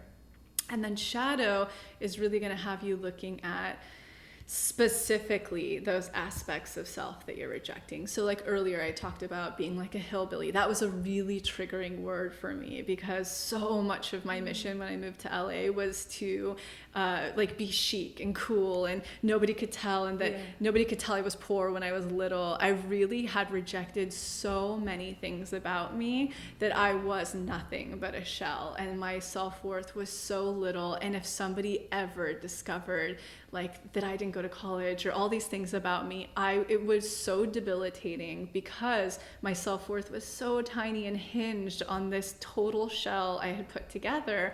Like, duh, I wasn't manifesting anything. But when I started to integrate those really triggering aspects of hillbilly, poor, I mean, there's so many that have come up for me, and I really started to own them. It's like nobody could trigger me at this point with it. I have no shame around it anymore. My community knows, the world knows. Own it. What we don't own owns us, and it will always have power over us. And it's also the biggest disservice, because you're not your authentic self. You are hating your authentic self. That's what you're doing. And to be this magnetic person who's attracting in all the things you want, you need to become your wholer, authentic self. That should be the intention through your life, and that's what power is. And not power and egoic, like take over the world power. It's your own personal power, your generator, your aura that's projecting out. It's your power. It's not a masculine thing. It's a very beautiful and owned thing. So that's what it means. So those are the 2 biggest and most important. And then and another thing, everybody, they mostly, for the majority, come to me for money, career, partnership, like calling in their partnership, and home. So I was like, well, I would say, because my wait list is until September of 2018 right now for in-person sessions. Thank you.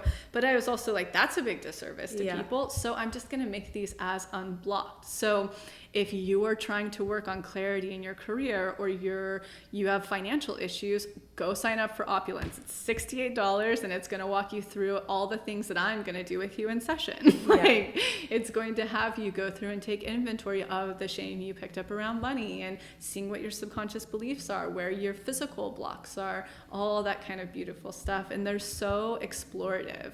You learn so much about yourself through these, where you're like, light bulb, I had no idea that I was operating on this on autopilot. So there's that. Relationships launching February 14th. So again, I mean, yes, sign up for a session after relationship if you're still feeling like you have individual questions. But most of the stuff pertaining to manifestation, the energetics of relationship, are going to be in that course, and it's literally $16. And it's so accessible and user-friendly. I'm so glad that exists. Yeah. What were any, if you don't, maybe they're too personal to share, but what were any in reparenting big ones that came up for you? Well, I think that this is funny because I wanted to talk about this anyway. I had a couple blocks from my own rigidity, or like, am I doing it right? Yeah, Like, do I remember? Yeah. Do I remember my childhood memories enough to do this? Oh, this was a huge one for me, Lacy. I would think about something else, and it would take me out of the deep imaging, or I'd get really tired and I'd fall asleep, or all of these things, or I didn't do it the 8 days in a row, or.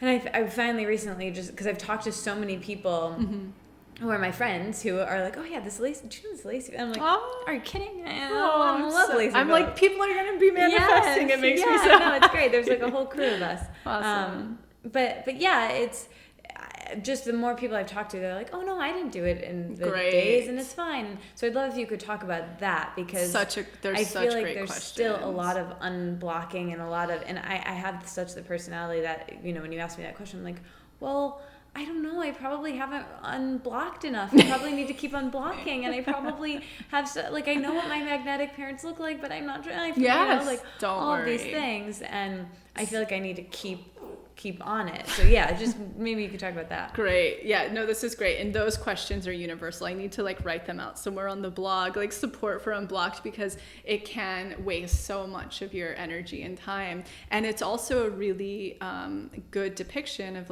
where you are in your authentic power, because you're still questioning so many, which just means that you were probably raised with rigidity in some way, shape, or form. So you feel like if you're not perfect, you're not doing things correctly. But number one, do it at your own pace and time. However, people who fall asleep because they are therapeutic. In fact, if I've been working with clients all day and I'm so out of my body and my nervous system is so strapped, I'll throw on one of those to take a nap, because it just takes you deep. But if you do find that you're falling asleep, I just tell people sit up in a chair. That's a great remedy to that. Also, people are like, but I don't have childhood memories. And I'm like, you do, but as a protection mechanism, even if you had a perfect childhood, we leave our bodies or we black out. That's two of our biggest defense mechanisms if we were sensitive as a child. So if you're doing this work, don't freak out if memories aren't coming up. This is what will start to loosen and unhinge them, because it's going to feel safe when you meet your magnetic parents. You're going to start to go, oh, okay. Because our subconscious, when we're in hypnosis, it can't tell the difference between what's real and not real. That's why it's so powerful for neuroplasticity. So when we start to give it these safer circumstances, it will unlock some of our memories, and all of a sudden we'll be driving 2 weeks later and we'll remember something that we've never remembered before. Yes, that's happening. I bet it's probably starting to unhinge. So that is so normal and okay. And I tell people there's no right way to do this. Use those 2 months to come back around to it and see where you're at. There's no perfect way. And in fact, the more you can listen to your intuition throughout, the better. Another disclaimer that I need to write somewhere on the blog is the more relaxed you are when you go into a deep imagining, the more powerful and the more that will upheave the clarity. Meaning, I'll do them after an Epsom salt bath or a massage or something that's really made me grounded and my nervous system calm, because it will allow everything to open up so much more in the subconscious. That makes sense. But if I'm spinning out from a day of work and I'm out of my body, my subconscious, it doesn't even open up, So those, I just want to say, relax. But I need to write this somewhere because people have these questions. Right now, at least it's here. Yes. For me, when you asked what has come up, and this is something that I wanted to talk about anyway, but my biggest block and kind of thing I'm trying to reprogram and unblock, I guess, is around body image and my mom's relationship with her body and the things that I saw modeled for me in the media and everybody had all the things. Yeah, that is really starting. That is what I've mostly, and I thought, like I had the eating disorder, I had the recovering, Totally. I had the this, and it's the most pervasive thing in my life, and that I've really seen there. And expanders, which I want to talk about, have helped me, and there's these things that have helped me, but it's still there, and it's something we talk about in the show every time, which I did write down to talk to you about. But could you talk about body image? I know your work doesn't focus on health things, but and even your personal relationship to your body and your body image. Absolutely. So I have all the things. Like, I grew up with the really pretty women. I think almost, and every person will kill me for saying this, but just as someone would feel that being overweight or anything that isn't the like atypical American, because we set the tone, standard of beauty. I think also being beautiful is just as big of a curse as not being beautiful, because when you're growing up, again, how we shouldn't be parenting children, but you're always your worth is always commented on how beautiful you are. And so therefore it becomes your sense of worth and your sense of security. So I think there are so many degrees on the spectrum. I think every woman's affected by body image. And I'm sure every single man is in a different way. It's such an epidemic in our Western society. And so for me, I had all the things. I've never had a full eating disorder because I love food so much. Food's been my comfort and my drug, so I have it in that way. But I'm also, growing up, when you're a child of an alcoholic, you're a control freak. So you don't let yourself get out of control with anything. Yeah. Like, I've never blacked out drinking before. You're so controlling. Yeah. And so for me, the ways that it manifested is that I would try every diet under the sun, and I think that that's actually what's contributed to most of my issues with my endocrine system. If you ever look at a woman who had, like, fertility, if they ever have fertility issues, and you trace back, most of them have always yo-yoed and swinged with diets, and they didn't have a consistent diet of protein, fat, like nourishing fats to really, really nourish your hormones, and protein, which is obviously what builds everything in our body. So the way for me, especially having been an actress and a model, I would do there was one point where I was doing like a 500 calorie diet, which you could say is a form of anorexia, because I wanted to look like a ballerina's body. It's such a mess. It's a mess. And in fact, like, anyone who's in wellness who has a voice or a blog, this is something that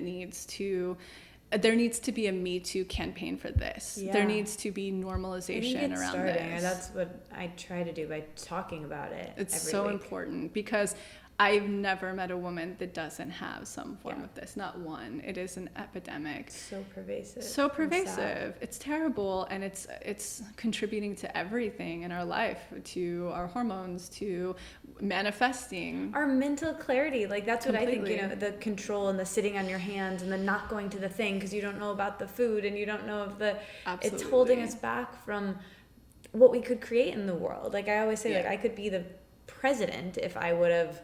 Your version of whatever that is. But I could do whatever I wanted in the world if the amount of energy I took to counting and strategizing and controlling all these different diets and fashion, like it's just such a mess. So for me personally, I work on this mostly through expanders. Are my biggest ways, and I'm pretty diligent about it. So let's define what an expander is too, because I think we forgot to do that. Absolutely. So in my process, when you read in a manifestation book that's visualize what you want and it will come, I tell people that doesn't work because it's in the conscious mind. And again, we're manifesting from the structure of belief from childhood. So if there's something you're wanting that you didn't grow up believing and seeing that you could have, it's not coming through because there isn't space for it. So you have to actually go into the world and find expanders, what I call seeing as believings or expanders, meaning that you relate to this other individual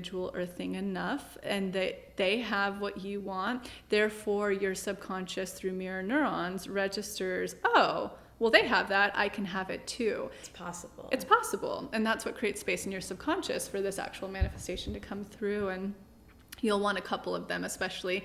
Though I always say the lower your self-worth is to the thing you're calling in, meaning on a subconscious level, the more you believe you can never have it, the more expanders you're going to need that reflect something you recognize of yourself. So meaning if you look at them and you're like, oh, well, they come from money, or they're pretty, or whatever, that's why they could have it and I can't because of X, Y, and Z, they're not your expander. You can also pick up fragment expanders, meaning they don't have the whole picture of what you want, but they have tiny little puzzle pieces of it. So that's kind of what expanders are, and you can learn more about that in the Formula Magnetism workshop. But I'll give you an example in body image for me.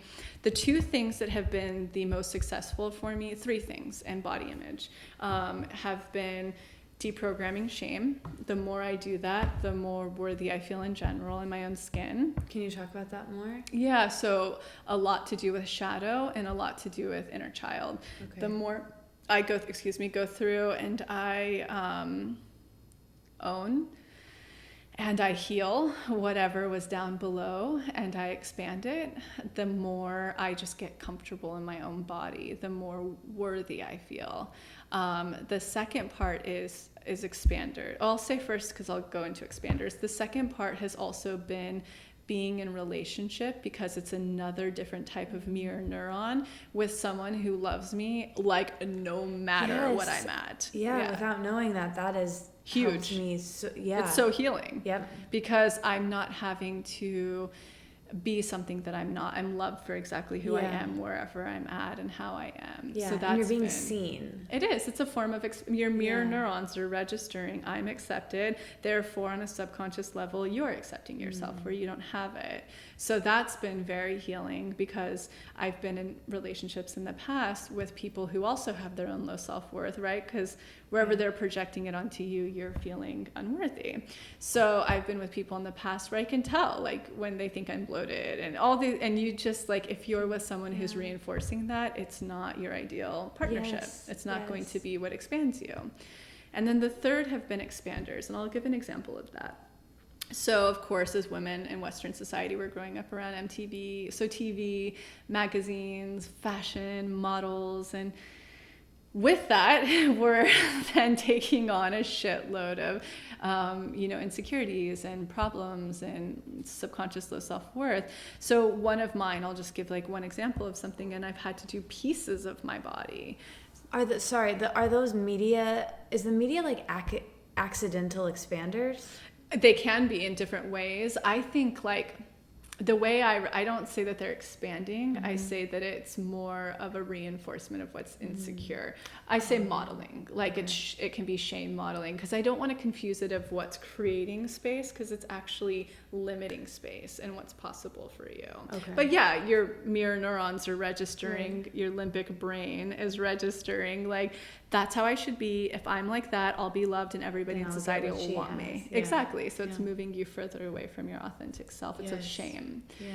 And so for me, one of my big things was freckles. I have freckles all over my body, and I just like I was so insecure about it, so shameful, especially with acting. I even had a manager this really, really well-known, successful manager who was representing me say, because on my arm there's like a sun birthmark kind of a thing that's like a constellation. I have a really similar one on my leg. Do you? Yeah, I'll show you. And I always liked it. Yeah, it's so cool. Thank you. I have you. Almost like the identical birthmark on How my leg. funny. Yeah. That's fair, people. And she was like, yeah, I have just the person who can laser that off and you'll start getting more work. And she also told me, like, get a boob job, you'll start getting more work. So it was like it's such a terrible environment for women. But I had to do a lot of expanding around that, meaning one day I sat down and I was like, I'm going to find every like societal accepted beautiful woman who has freckles all over her body that is stunning. So it would be like Julianne Moore models, and I started to find all these people and show my subconscious how fucking rad it is to have freckles all over your body. And then it just became this, like, it's kind of like a French energy where it became like this beautiful unique thing about me. And I've had to do that with many parts of my body, even though, and I'm fully aware of this, my body, my physical human suit, is societally beautifully accepted. I've had to work through so much of my stuff, and expanders are so powerful for that, especially when it comes to aging. I'll go and find all of these other women who are aging gracefully that I identify with, and how cool through their style and accessories and their lipstick and stuff that they dress it up, you know? So I even sneakily take photos in New York City. This is very creepy, of women who I'm just like, yes, that is what I want when I'm 60 or whatever. Like I have them on my phone, and I like put them in a folder. My friend and I have this, my friend Val, who's on the podcast, we'll send them back and forth to each other. You guys have to start an Instagram. Like how to expand people through aging. This would be so helpful for people with body image issues. It's so funny when you said that about going back to the body image expanders. I've been talking about that, not with that language, but on the podcast for years, because in eating disorder recovery, they tell you that the only proven way to improve body image is through looking at bodies your size or bigger that you find. It's called exposure therapy. Beautiful. And exposure therapy is the only proven way to improve body image. So it's actually a method of healing where they ask you to, even if you look at them and this is what it was like for me, and you're like, oh, gross, I don't want to look like that, because it's someone bigger than you and you're not there yet mentally. Even if you like find it grotesque and you don't like it, it doesn't even matter. Just by looking at it again and again, you become more comfortable with it. Absolutely. Because what you see in the mirror, then, you know, if that's something in your, because all day long we're seeing images of people smaller than us, or people Photoshop, whatever, all the things. And then that way, you know, a week later, you could be looking at yourself in the mirror and be like, well, I at least recognize this. You know, I recognize the way that my butt, I guess I can kind of find it cute because I liked it on this other girl, or I at least saw it reflected. That's why it's so important to see ourselves in the media. Work. See, that's beautiful. See, I don't even know that they're doing that in therapeutic. And it's like, but you just uncovered it and have different language for this thing. It's totally that, but that is so helpful for people. And it's been proven by science, exactly like your term expanders. It's amazing. And well, speaking of expanders, I wrote down to touch on envy. You have a great blog post that I recently read when I was preparing for this, and you make this great distinction between envy and jealousy, and you talk about how envy is related to expanders. Can you talk about that? Yeah, so I think people like starting to learn how we can identify our emotions. Again, that's why, and I don't want to harp on this too much, but it is so important when we move away from the rhetoric of think positive, we're actually getting into a very constructive zone, because the more we can start to identify our emotions, they're actually the roadmap that shows us where we need to do the work. They're like the biggest key holders of where we have limiting beliefs, and where we're triggered, there's something down there that's blocking our manifestation. So that's why it's so important. And I think people get jealousy and envy confused a lot, because jealousy, like in a very, like the energy of it is there's something that you're afraid you're going to lose. But with envy, it's actually what you're confused about. Something else possesses something you want. So it's like when you can identify the difference, if you're jealous and there's something you're afraid you're going to lose, there's work to do on that, right? Because there's a scarcity there. That usually means in childhood things were taken away from you, or you were abandoned. So you need to do work, because that's a block that's, you know, could be blocking you from relationships or whatever. But when you move into, you know, really working with envy, which really gets into that component of all you're doing, it's shadow work too. You're just witnessing something that you want and you're afraid you'll never have. That's what you're feeling when you feel that. So there's work, that's something you can work with.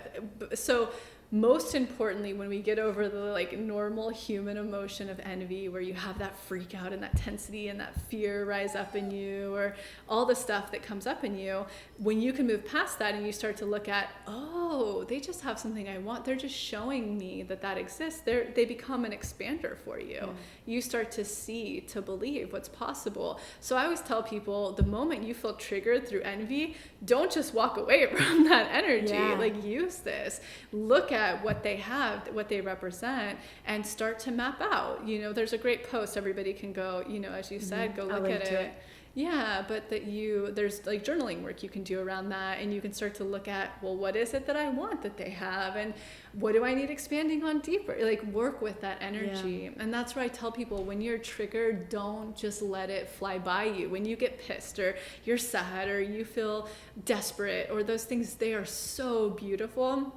They're coming up to show you where a block is. So it's like, please use that energy. And like in the Formula and Magnetism workshop, you learn a daily 15-minute a day exercise where you take that energy and you find clarity of what it's representing. And then you go and do the really quick hypnotic work to reprogram it. So that's where I'm like, please welcome your negative emotions. Yeah. They are your roadmap. Yeah, that was a huge watershed moment for me. And this is something I ask everyone who comes on the podcast, and I want to make sure I like hit all that. I'm putting like pennies in the jukebox that is Lacy Phillips, and I want you to hit all of these notes. But I wrote my book, which I brought you a copy of, is all about journaling. Excited. And journaling is such a huge part of your work. Expressive writing, can you talk about how that's been in your life? It sounds like it's something that you've been doing, you know, long before you even got into manifestation in the terms that you do now. And why is it so helpful in this? Yeah, for me, I mean, I've been journaling. My first acting class, they taught you like journal every single day. Oh, like they morning didn't pages? What is it? Like morning pages? Totally. Mm-hmm. They didn't give a real reason why in acting, but I think they were trying to start to have us become emotionally intelligent so that we could really understand the emotion of a character we're playing. So I've been journaling since I was like 17, pretty much daily. But for me, I like to tell people, like, journaling is a really big process because it's a way that our mirror neurons can really clearly totally register and work out what's going on. So when we just have like our thoughts going haywire and like blah, blah, blah and stuff moving all over, journaling is a really beautiful way to ground and start to me, it's like long division. When I journal, it's how I uncover what's up. Yes. It allows me to get that clarity along the way. So that's why so much of my work are journaling prompts where they're like, go deeper. Yeah. Like, I want you to go deeper. So it's more, to me, long division of getting that crystal clarity of what that bottom root trigger is. So that's more, for me, it's less about therapy and more about discovery, if that makes sense. Yeah, no, it does. I love that. Gratitude. Where does that play into all of this? In the Hicks work, it's such a huge part of it. Yes. So I'd love to hear you speak on that. So like gratitude, just as a simple energy, of course, anytime we're living in gratitude, it's projecting out something that people want to be around. It, however, is not what's determining what you're manifesting. And that's why I stay away from it in my work, because it can be a crutch for people. People who don't want to do work, if they just want to think positive and write their gratitude list every day, it's a beautiful spiritual and soul nourishing exercise. And I'm all for living in gratitude. I do a lot of gratitude practices myself, but I don't want it to be misconstrued with manifestation, because gratitude does not. I know that there's Rumi quotes on this, and I mean, again, I lived in that for a long time, where gratitude, I thought that was what was going to do it, that was what was going to make me manifest, and it wasn't. So I try to steer clear of it, but I love when people have a gratitude practice. I think gratitude brings more joy in your life. It brings more happiness. It brings more awareness of what you do have. Like, proven, totally. People, well, another thing similar to gratitude that I just thought of right now with the Hicks work was so pervasive was the assume the energy of what you want before you have it. Yes. Can you talk about that? So like I just put out my YouTube video on this, which is Hold the Frequency. I love to make fun of this one because my 2 cents on it, and I'll summarize what the YouTube video was about, is the more that programs like that, books like that ask us to be something that we're not, we're actually delaying our manifestations because we're exhausting more energy getting away from our authentic self than honoring our authenticness and projecting that out in a powerful state. So for me, I've done it all. Like when I was calling in relationships, I would fake it till you make it. Fake it till I would make. All that it was egoic. Like if I was calling in partnership, I would like dress up the other side of the bed and like make it like they're already there, and play pretend. Like The Secret would even have you like wear a wedding ring, like if you wanted marriage and all of this stuff. And like, somebody please write in and tell me if that really was what. Yeah. And even in the YouTube video, I have people like bring to mind, and I'll ask them, and we can do it here, where you just close your eyes and you just bring to mind right now the biggest manifestation, the most kismet thing you've ever manifested before. And I'll just give people a second to do that. And if that's come, I want you to look, maybe the year, 2 years leading up to it, were you able to hold that frequency of positivity the whole time? Did you break that belief that like, it's coming, I'm gonna fake it, it's here? Yeah. We're human. Can I give my example? Yes, of course, people will learn from it. So mine was my book deal. Like I was like, I want it to be Hay House, and I want Gabby Bernstein to write my foreword, and this was like what I so wanted 5 years ago. It was like everything. But I had no idea how that was going to happen, and it came to me when I just like didn't care anymore. Yeah, and you're just authentically you, like in your power. Yeah, and it was cool, and it's so who I was, 5 years ago. But now it's like I want the next thing, and you just are like, you feel far from it. But It wasn't like I didn't do any of the things. It just kind of came to me. Totally, and that's what I like to tell people, like. I'm sure, too, if you really sat down and mapped out that experience, there's things you did to step into your power and to jump off of cliffs you were afraid of that created magnetism. But I'm sure it wasn't because you faked it until you made it. I'm just like, I'm yet to really meet that. It's just, it's humanly impossible to hold that frequency or to be that thing entirely. And more importantly, it's another version of stuffing everything down. It's going to all come up in a different way that's not healthy. When you have, it's like the person, and I have this a lot in my practice, who has all the money, they have the dream job, they have the relationship they thought they wanted, all the things, and they're like, why am I not happy now? When they finally have received all the things, and it's like, because you have all of these things inside of you you haven't addressed. Like, you need to work through that. You need to get rid of that. And maybe it's not even what you want, because it's not, you've been manifesting from this shell. Totally. That's exactly. Yeah. And in fact, those people, it's so interesting. I have one client she's wonderful, but she is from Venezuela, and her whole programming she grew up with when she was little. She wanted to be a famous singer when she was little and had a beautiful voice. And her single mom, who had all this programming, was like, really grooming her to become like something very big and safe, like a lawyer or this or that, and also was so unhealthy because the mom's whole objective was like, you need to go to the popular parties, you need to be in the press, like it was all about this stuff. Guess what she manifested? Like, she came from Venezuela, did her undergrad at Harvard, went to Harvard Law School, became a lawyer, and did all the things. And then she had her first baby, or I think it was her second, and was like, I'm really fucking unhappy. I've always wanted to be in the arts. And then she switched over, and she became an incredible, she's a really big art advisor. But it shows you like how that was her structure of belief growing up, and she manifested it all. But guess what it brought her? A shit ton of unhappiness, but she lived out her programming and her mom's dreams. So it's an example of that. This stuff is so fascinating.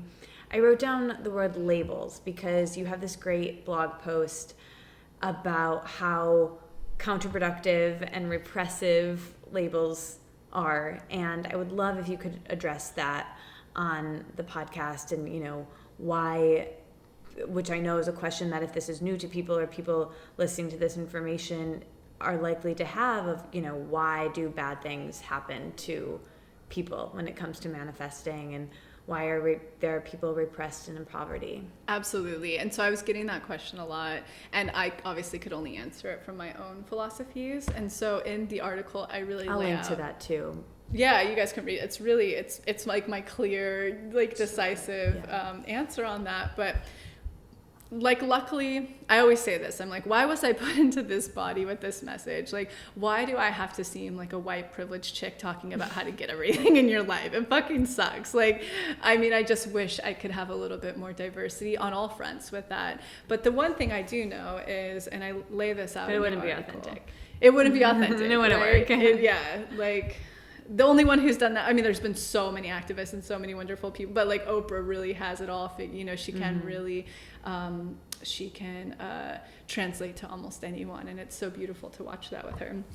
And it's because she comes from every type of shame, pain, underdog experience you can have. So it is really beautiful to have her on the forefront of so many movements. But so for me, like, I lay it out. Like, again, everybody, you know, has heard my story on here, but I really don't come from a white privilege background by any means. And so it was when I wrote the article mainly to empower anyone from any socioeconomic background, from any cultural background, because my main message is you can manifest if you're willing to step up and deprogram everything you've learned in your life, especially the more repressed you've been. And so through that, I go through and talk about an experience I had in Colombia a few years ago. And I was there, and it's when I was kind of really starting to step into this work and know that I had to put my foot into it. And I was with this very, very beautiful spiritual woman there. And we were all having tacos one day in this, you know, poor village in the country. And a guy pulls up, and he's in a Ferrari, and he like parks all lopsided, and you know, you just like a lot of machismo, and he like orders his tacos and all the things. And it just really, when you're in second and third world countries, things like that trigger you much greater than like being in Beverly Hills, right? Like, you just see the true contrast and juxtapose or juxtaposition, I don't know what to call it. So we got home later that night, and we went out to dinner, and something sparked in conversation. And I was like, I brought him up, and I was like, but why? Like, that guy has that stupid car. I've obviously never been into cars, but he has that stupid car, and he could like help so many people in this village. And the woman looked at me, and she said, Lacy, you're gonna have this all figured out, like in terms of manifestation and stuff, when you stop seeing the car and you start to see every car is the same car. And it took me forever to philosophize on that. And then it came out later too that he's a huge singer in the country who does so much I don't know why I can't speak tonight, but philanthropic work. It's been a long time. I've been jumbling my words all night, so I'm probably contagious. Like, mirror neurons. Totally, exactly. We'll just start speaking another language soon. But he does so much for his country. Everyone loves him. He's a really beautiful and big person. And I had to philosophize that for a long time. And I was like, it finally hit me one day. I was like, she is so right. Like, the more I started to manifest and more abundance and more dreams were coming true when I stopped seeing the car, the labels, the differences, and I started seeing everything as the same. That's when I could energetically see the energetics so clearly of what goes on in the world. And so, like, the biggest thing when people are like, why do bad things happen to people? I will never be able to answer that. Nobody will ever be able to answer that in this lifetime for us. But my philosophy on that, it's fascinating when I have women who come to me who have been sexually abused. 95 to 98% of the time, so were their mothers. And half the time, their mothers would say, it's just what happens. I believe in things like epigenetics. I believe in a collective consciousness and programming when you're being raised. So if you're growing up in an impoverished country where you're repressed and your whole belief system and programming is that you aren't good enough, you can't have, you won't be, you're already naturally projecting that into the world. Therefore, when I've worked with plenty of clients who immigrated to this country or to other countries, and then they go and they start to see through expanders what is possible, and they start deprogramming, and they just start manifesting stuff that they want. So for me, I'm a big proponent of not buying into labels. things like privilege or non-privileged or I'm so far beyond, not to say I'm greater or more enlightened, but my viewpoint, I think the conversation needs to get a whole lot bigger than what we're focusing on today. Yes. Like when we're focusing on feminism, again, yes, I'm a feminist at heart. I believe in equal rights, but like, God, my vision's so much bigger than being a feminist. Yeah, and I'm different. Like we're not, men and women aren't the same. Totally. I'm like, everyone needs healing. Like, to me, I'm like, the bigger picture is true magnetism. When we're just talking about energetics, like the way that I read energy, it's the in-between space. It's where light meets dark. It's where masculine meets feminine. It's where good meets bad. All the things. It's that polarity is magnetic energy.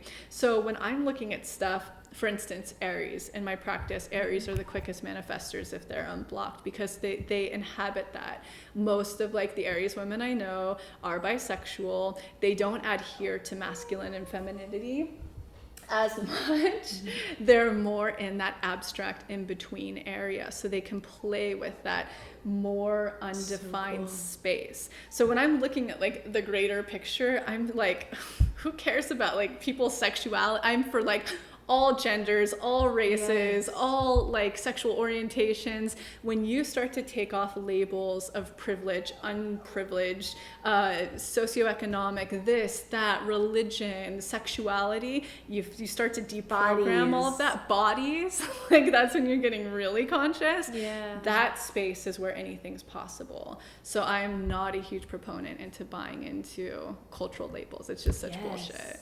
Preach. I'm so glad we got that in this podcast. I think for understanding and implementing this work, to have that knowledge of answering that question helps it all kind of go right in, you know, without the filter. One more thing I wrote down that speaks to, and then I want to get to some fun quick fire questions. I would love, we addressed this a bit, but lack of clarity. So many of the questions that came in on my phone and in the Facebook group, we're talking about not having your purpose being all the way clear. Knowing a bit about your purpose and what you want, and knowing you want, like we were saying at the beginning, and I relate to that so much, of knowing you want it to be something really big, and some things are coming into alignment, but just having that lack of clarity. Absolutely. So like what I want to direct everyone towards, there's a few resources. There's a blog called Clarity Takes Time. There's a blog post on that in the blog. There's also, like I said, if you sign up for the newsletter, you'll already get a deep imagining that starts asking your subconscious and some, exercises around that. That'll all be in the show notes. Perfect. But in terms of clarity, and everyone's like, do I need to know what I want to manifest before I do this work? And I'm like, absolutely not. Like, even in the Formula and Magnetism workshop, you're going to learn. Even if you have clues, that's all you need in order to start calling in. Even if you don't know what the clear picture is yet, let's say career, but you know that it is in this field maybe, or it has white walls, or employees that are nice to you, or that you live in this city maybe, or these 3 different types of cities. The clues are all you need to start feeding to the universe and co-creating.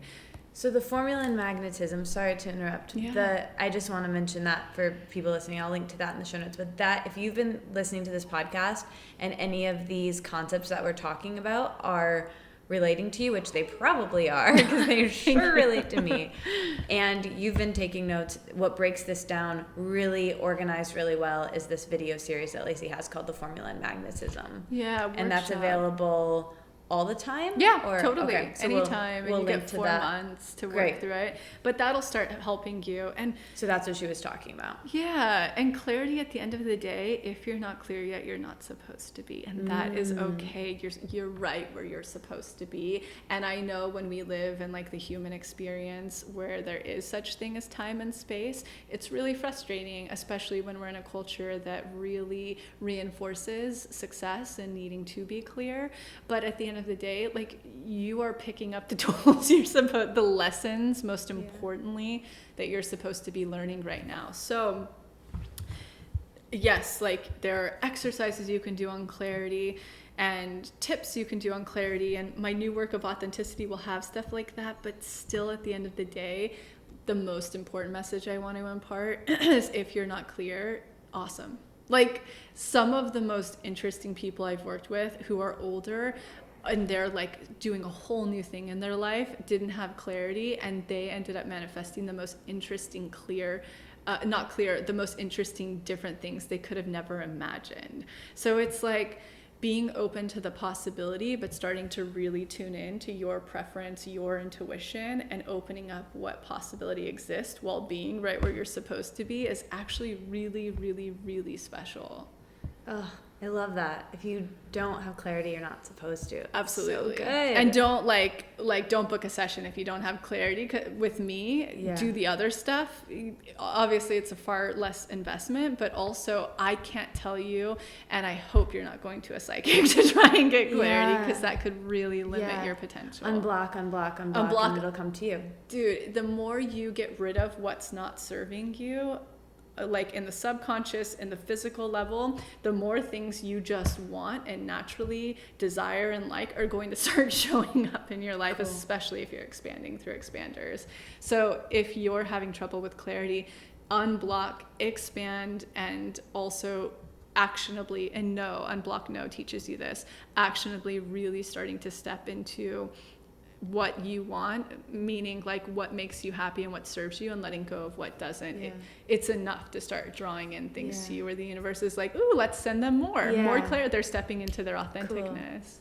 So you say in the formula workshop that it's better to focus on a material thing first to try. Yeah. And I was having trouble with that. I was like, I mean, I want these Jessie Cam pants, but like, I think I can just probably buy them. Yeah. Like, like I was like, dude, I didn't have like a specific clear thing. Like, could I do a work thing? Absolutely. Like, okay. You can call it a new apartment thing. So like, it can be anything, but it's harder when people are like, a better relationship with myself. They can't, if you have something like more in the physical plane, you can actually like learn the steps better and deeper, and then move on to how that can be applicable, and you can plug it in to more abstract things like that. Cool. But yeah, it can be anything material, you know, a relation, like anything you're wanting to work on. Okay, cool. Yeah, that's my next thing that I'm like, excited. It's so jazzed to dive into. It'll be like a nice cozy winter thing to get into. Like to really start calling in the things you're wanting. I'm excited. Okay, so these are less magnetism focused and more just things I'm curious about. So you have such great style, and your entire aesthetic, which I mentioned earlier, it seems like you have this clear style, and I want to know what inspires your style. Have you always had such a clear aesthetic? Any personal style tips? Tell me everything. Yeah, so you know what's funny is some of the good programming I did receive is all of the women in my family who were my caretakers, so my grandmother, my aunt, and my mom. You had a bunch of them. Yeah, I had a lot of them around. They're very androgynous, and so they're like a more masculine, and they all have style. So when I grew up with them, for instance, most of my style reflects my grandmother and my aunt. Her name's Linda, and they would all, like, when I wanted my engagement ring, it was never like a big fat diamond or something like that. It was like, oh, I want a men's pinky ring, like a Victorian men's pinky ring. Cool. So it's always like more towards the masculine with a little feminine accents to, and who knows, that could be like bad programming, but I really connect to it. So when I look at like the people that I find the most stylish, probably me and every other woman, it's more like Diane Keaton and, you know, more masculine energies that can also embody their feminism. Yeah. I love like grounding into that and then having like red lips on it, or, you know, like really big fun sunglasses that are so flamboyantly feminine. Yes. But really anchoring it with, you know, like, and I think a lot of style that influences me are vintage French and British. I love like a good, when I look at clothes first or accessories first, it's all about the cut. It's never about like what the piece is or what's in style. I'll see, like, even the skirt I'm wearing now, when I saw that in the store, it's like, it's texture and cut. So I'm obsessed with textiles, meaning I love like native weaving. I love a lot of like, I only wear 100% of certain materials. So I only wear like 100% cotton, 100% linen. Oh, you know, I like stuff with quality, 100% wool, felt, like it has to be super quality. So like the skirt I'm wearing now, I'm like, oh, look look at that cut, like it flares, it's so outspoken and big, but it's also just black, you know?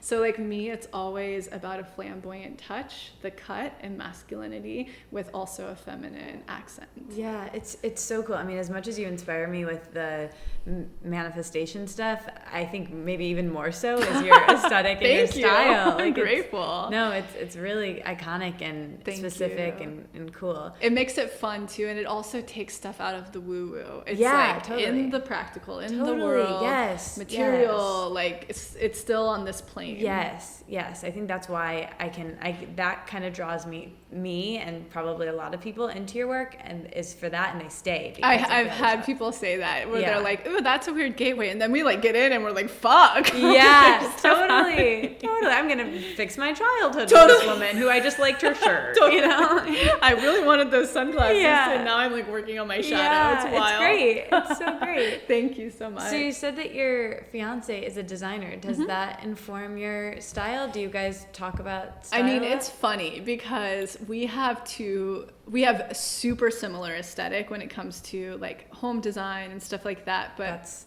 useful. very useful when you're in a relationship. But and I wear a lot of his brand, but because as a woman who has body issues, and I'm curvy. I mean, I'm not by any means, I'm not overweight or anything, but I have like a butt, I have arms, you know, I have hips. So the way his line is called Older Brother, and basically we really jive because it's like the first unisex, totally biodegradable clothing that's all naturally dyed, but chic and like at opening ceremony. Yeah. So when I first met him and he told me what he did, and then I saw his brand, I was like, oh my God, like we get each other. Yeah. Wow. Yeah. But then because it's unisex, the cut of the clothes, which is it's so magical, some of them I'll make him like retailer them for me, cool. Or I'll crop them. Yeah. So I always am a little bit of a rebel. But when and this is a beautiful thing about him, there is nothing about him that like desires a woman to put on like pink lingerie. There's nothing like that where he thinks it's way more sexy when I put together like a really cool outfit. My boyfriend and I were just talking about that. Yeah, and I'm like, oh, thank God. What a gift. I was like, yeah. Oh my God, because I've definitely been with guys that are like turned on by like a pink push-up bra, and I'm like, dude, you are with the wrong woman. Yeah, that makes me cringe. Like, and what you're saying about jewelry, like I could never be with someone who like gave me something I didn't like. I think having an aesthetic is so important for relationships because not just the home thing, but it's also connected. I think that, and having someone who, for me, what I know is so important to have a normal eater, what I call like a normal eater. Totally. And someone who's not like, doesn't have any kind of allergies, fanaticism, diety stuff. Like that's really important for me. And then the body image piece is like to have someone, I think for all women, you know, absolutely, for all people, but those things are like so key. So key. Yeah. And it sounds like, you totally have your match with that, which is funny. Important. I heard you talking about in another podcast about expanders that you have had from TV and movies. And when I was younger, I was like in middle school and I was watching the OC. Do you remember that show? Totally remember it. And I was obsessed with Seth Cohen. Oh, like, he was magic. He was the best. Yeah. Totally. And I was like totally obsessed with him. Yeah. And my boyfriend and I met in this like very kismet way. And the first thing I thought was like, oh, that guy kind of reminds me of Seth Cohen. Seth Cohen expanded you. Isn't that funny? You know what's so funny about this? Like I'll have clients, and I say TVs are amazing places for expanding all the time. There's two reasons. One, when we're watching TV, we're in a hypnotic state. So we're already like in hypnosis, meaning our subconscious comes forward and it can't tell what's real or not real. So when you're seeing like Seth Cohen and Rachel Bilson having a relationship on it, and you're like, I like that, or he's totally attractive, he's a thing, your subconscious is registering that that's possible for you. So I have like one friend client, we're each other's clients, and she had been working on partnership for a really long time and calling in a partner, and she had grown up with a certain type of modeling, which was like very successful, Upper East Side, New York, this whole thing. And then she started watching the show, I've never watched it, but it's about the bikers. I forget it. Somebody will know. Yeah. Us. Yeah, let us still know. listening right It's now. all about the bikers and they're like cool bad guys and things like that. But she started watching it and there was a guy on there that she was so attracted to, and he had like the long hair and he was bad but like sensitive, and he was a biker and like not like rich or anything. Yeah. And when you feel that like insane pull while you're watching people on TV where you're like, there's a question where you're like, am I like weirdly supposed to meet this actor and be with them in real life? All that's happening is that your soul is expressing something you're desiring that you didn't even know you wanted because of programming. So like for her, she got so into it, and she even called me one day and she was like, I know that this is going to sound insane, but I'm in LA. That's not weird. Like, and she's beautiful and stuff. Am I supposed to be with him? And I started laughing and I was like, probably not. Maybe there's a chance of that, but most likely no. And for me, I had similar stuff with like Cillian Murphy's character in I just finished it, Peaky Blinders, and the same thing in Girls, Christopher Abbott's character, which helped me expand knowing I wanted the partner I'm with. Yeah. They just like resembled his life and physicality, and he was a bad boy, but now he's a good boy, and all these things. So what's so funny about her is literally that same week she called me, she's standing in line at Rose Cafe, and she looks over and there's a guy who has all the same characteristics of the guy in the show who comes and talks to her, and now they're like living together and in love. So it was her expander. That's all her soul was communicating to her, like, wake up. Like, there's a reason you're not attracting in your partner. Your soul is desiring this experience. Yeah. So that's where deprogramming and expanders are so powerful. So powerful. Okay, I wrote this down too, in all capital letters, romantic relationships. I've heard you say that you kind of specialize in relationships. So one thing I usually ask for these sort of quick fires is greatest lesson on. So greatest lesson, greatest advice, if you kind of had to boil it down on romantic relationships. In a nutshell, here is the energetic of attracting in your partner. I mean, there's a lot of things that go into it, but this is the energetic. Where you don't settle equals your partner. Mm-hmm. So the magnetism of relationships is not settling, not sleeping with, not settling, not just dating this person because you want a free meal, not settling, passing every test that comes, and that'll make more sense when you do the magnetism workshop, the formula of magnetism, but that is the energetic of attracting your partner. Obviously there's expanding and all these other things, but one equals the other. Not settling is the energetic that equals your partner. Oh, I love that. Okay, what about once you have manifested a relationship and you're in the relationship, what is your greatest lesson on maintaining and being in a healthy partnership? And here's like something I always want to impart on people. Everyone thinks when you manifest something, it's happily ever after. That's like, that's what makes it the cure-all. That's why people seek it. Never, ever, ever is that the case. Like if we take away the human body, the human experience, time and space, and we just go into energy, the reason why things are coming into our life is to knock us into our authentic selves. But the universe is going to send you what will catch your attention the most, to be your mirror, to mirror back to you where you're needing to get into your own authenticness. So meaning if you attract in the partner and you get them, it is not happily ever after, ever. You guys have attracted each other to be mirrors of each other, of what needs to be deprogrammed, what blocks need to be unblocked, how to evolve and come more into your authentic self. So I always like to tell people, when you're in relationship, there are all the things that we all know: communication's key, trust is everything, that they make you feel safe, inspired, like all those things blah, blah. That's all healthy partnership. But on a manifestation level, I always ask people to stop focusing so much on what the other person needs to change and they're your mirror.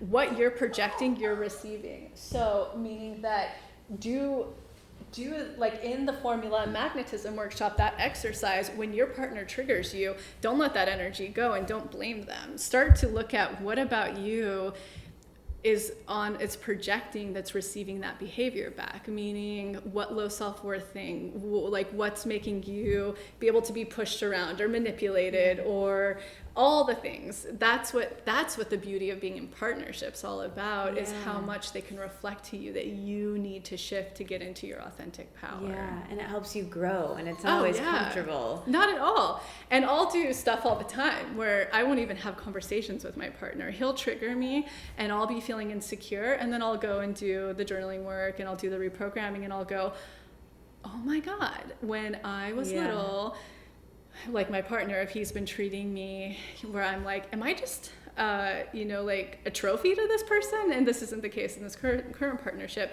But when I do the work on it, I'll go, oh, fascinating. When I was little, and the memory will pop up and all the things, my parents had me and I was basically just a doll for them to play with. They didn't really see me all the way and engage in me on the right level. It's not crazy that I'm projecting and receiving that in this relationship. And when I start to shift that, all of a sudden our dynamic will fully change in our relationship. So I'm like, focus less on the partner and start using that as your mirror to take accountability and change. Yeah. Oh, and your relationship starts changing.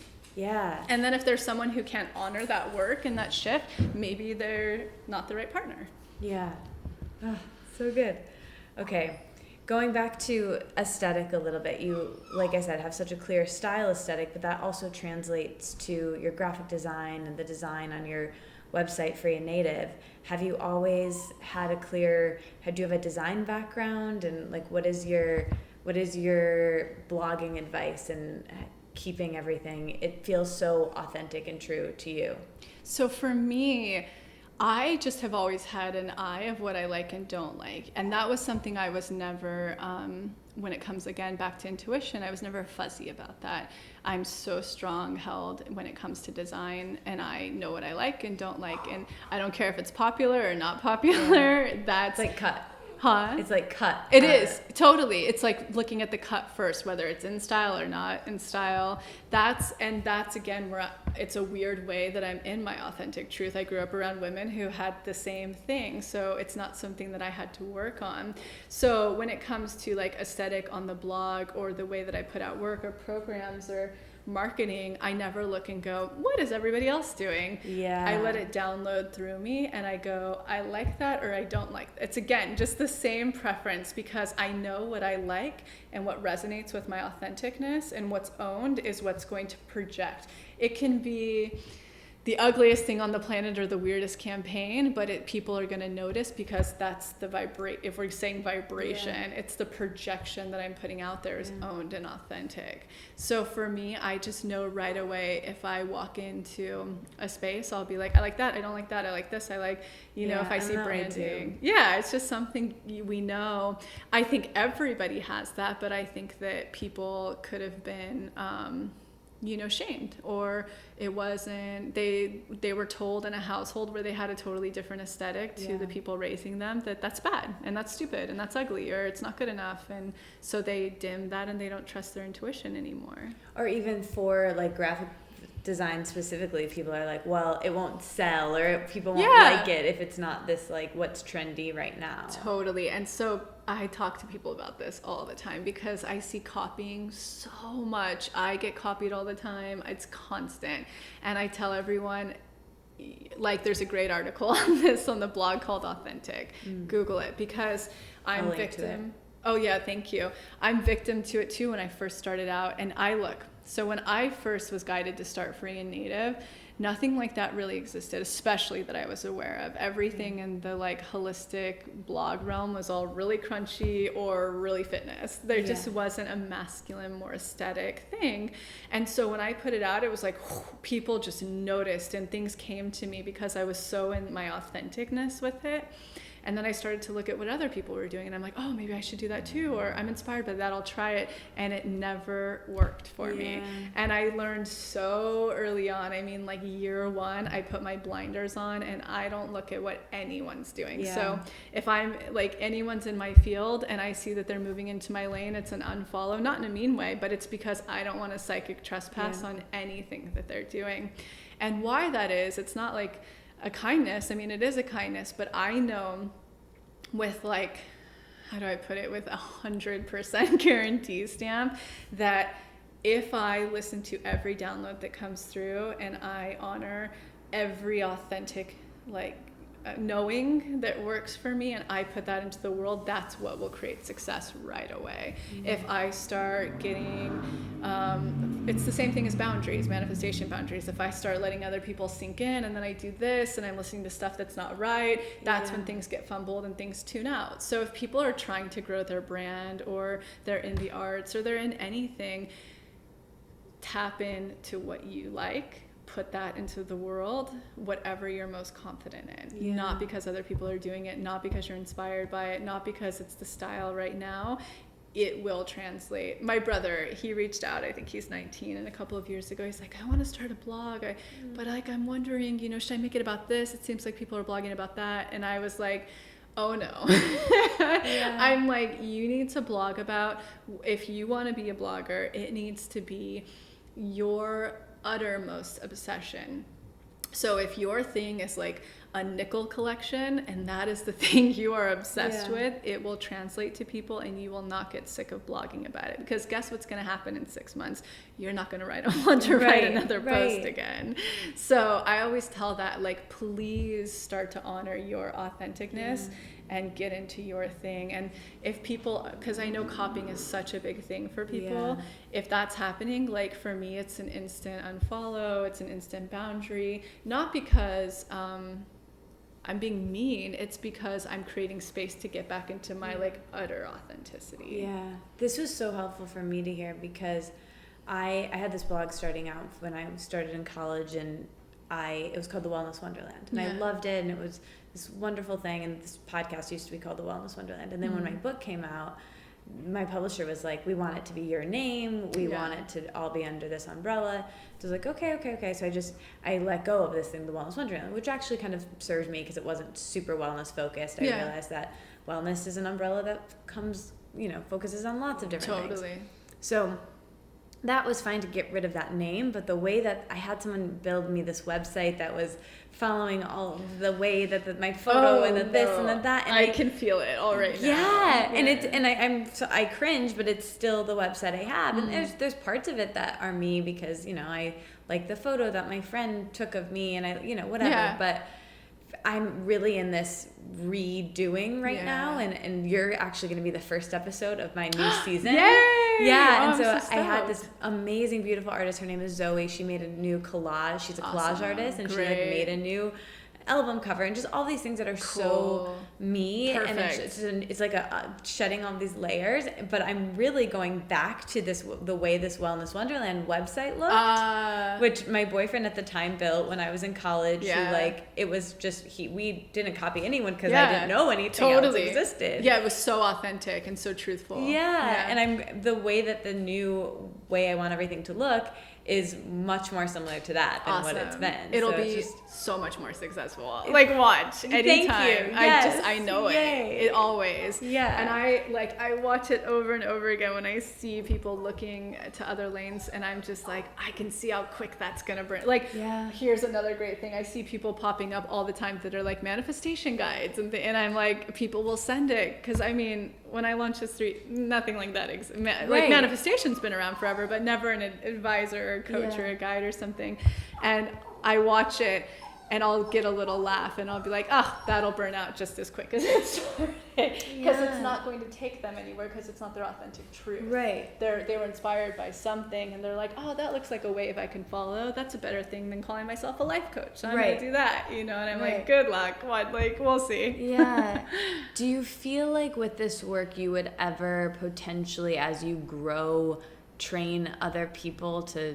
I do. We have like a teacher training in the works. Oh, cool. Very cool. Exclusive. It'll be good. It's also just because I can't really take privates that much anymore, and I'm growing away more from privates and much more to like helping people on a far bigger level than one-on-one. And so I look forward to being able to teach. I figured you did, or I was giving you like a fantastic business idea. It is a great one. It's like it would be the next thing to do. But it's also hard with it, because I'll have to find people who can really read energy. Yeah. That's been the only hard component, because a lot of people email in wanting to like apprentice, and it's like, if you're not, what makes me successful at what I do is because I come from nothing. I went through every rock bottom you can imagine, and I have a really weird gift of energy and patterning, of being able to decode it.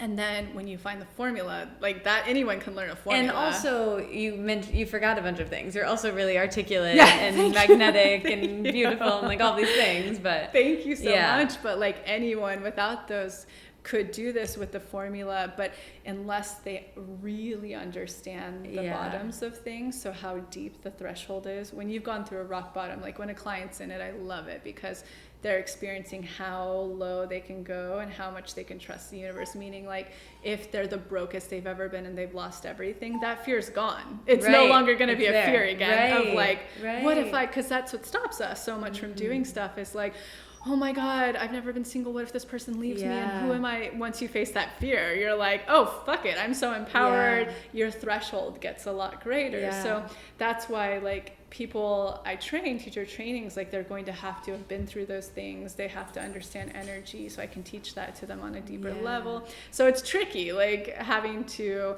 hold that and find those people who can really, because, like, obviously I'm result based.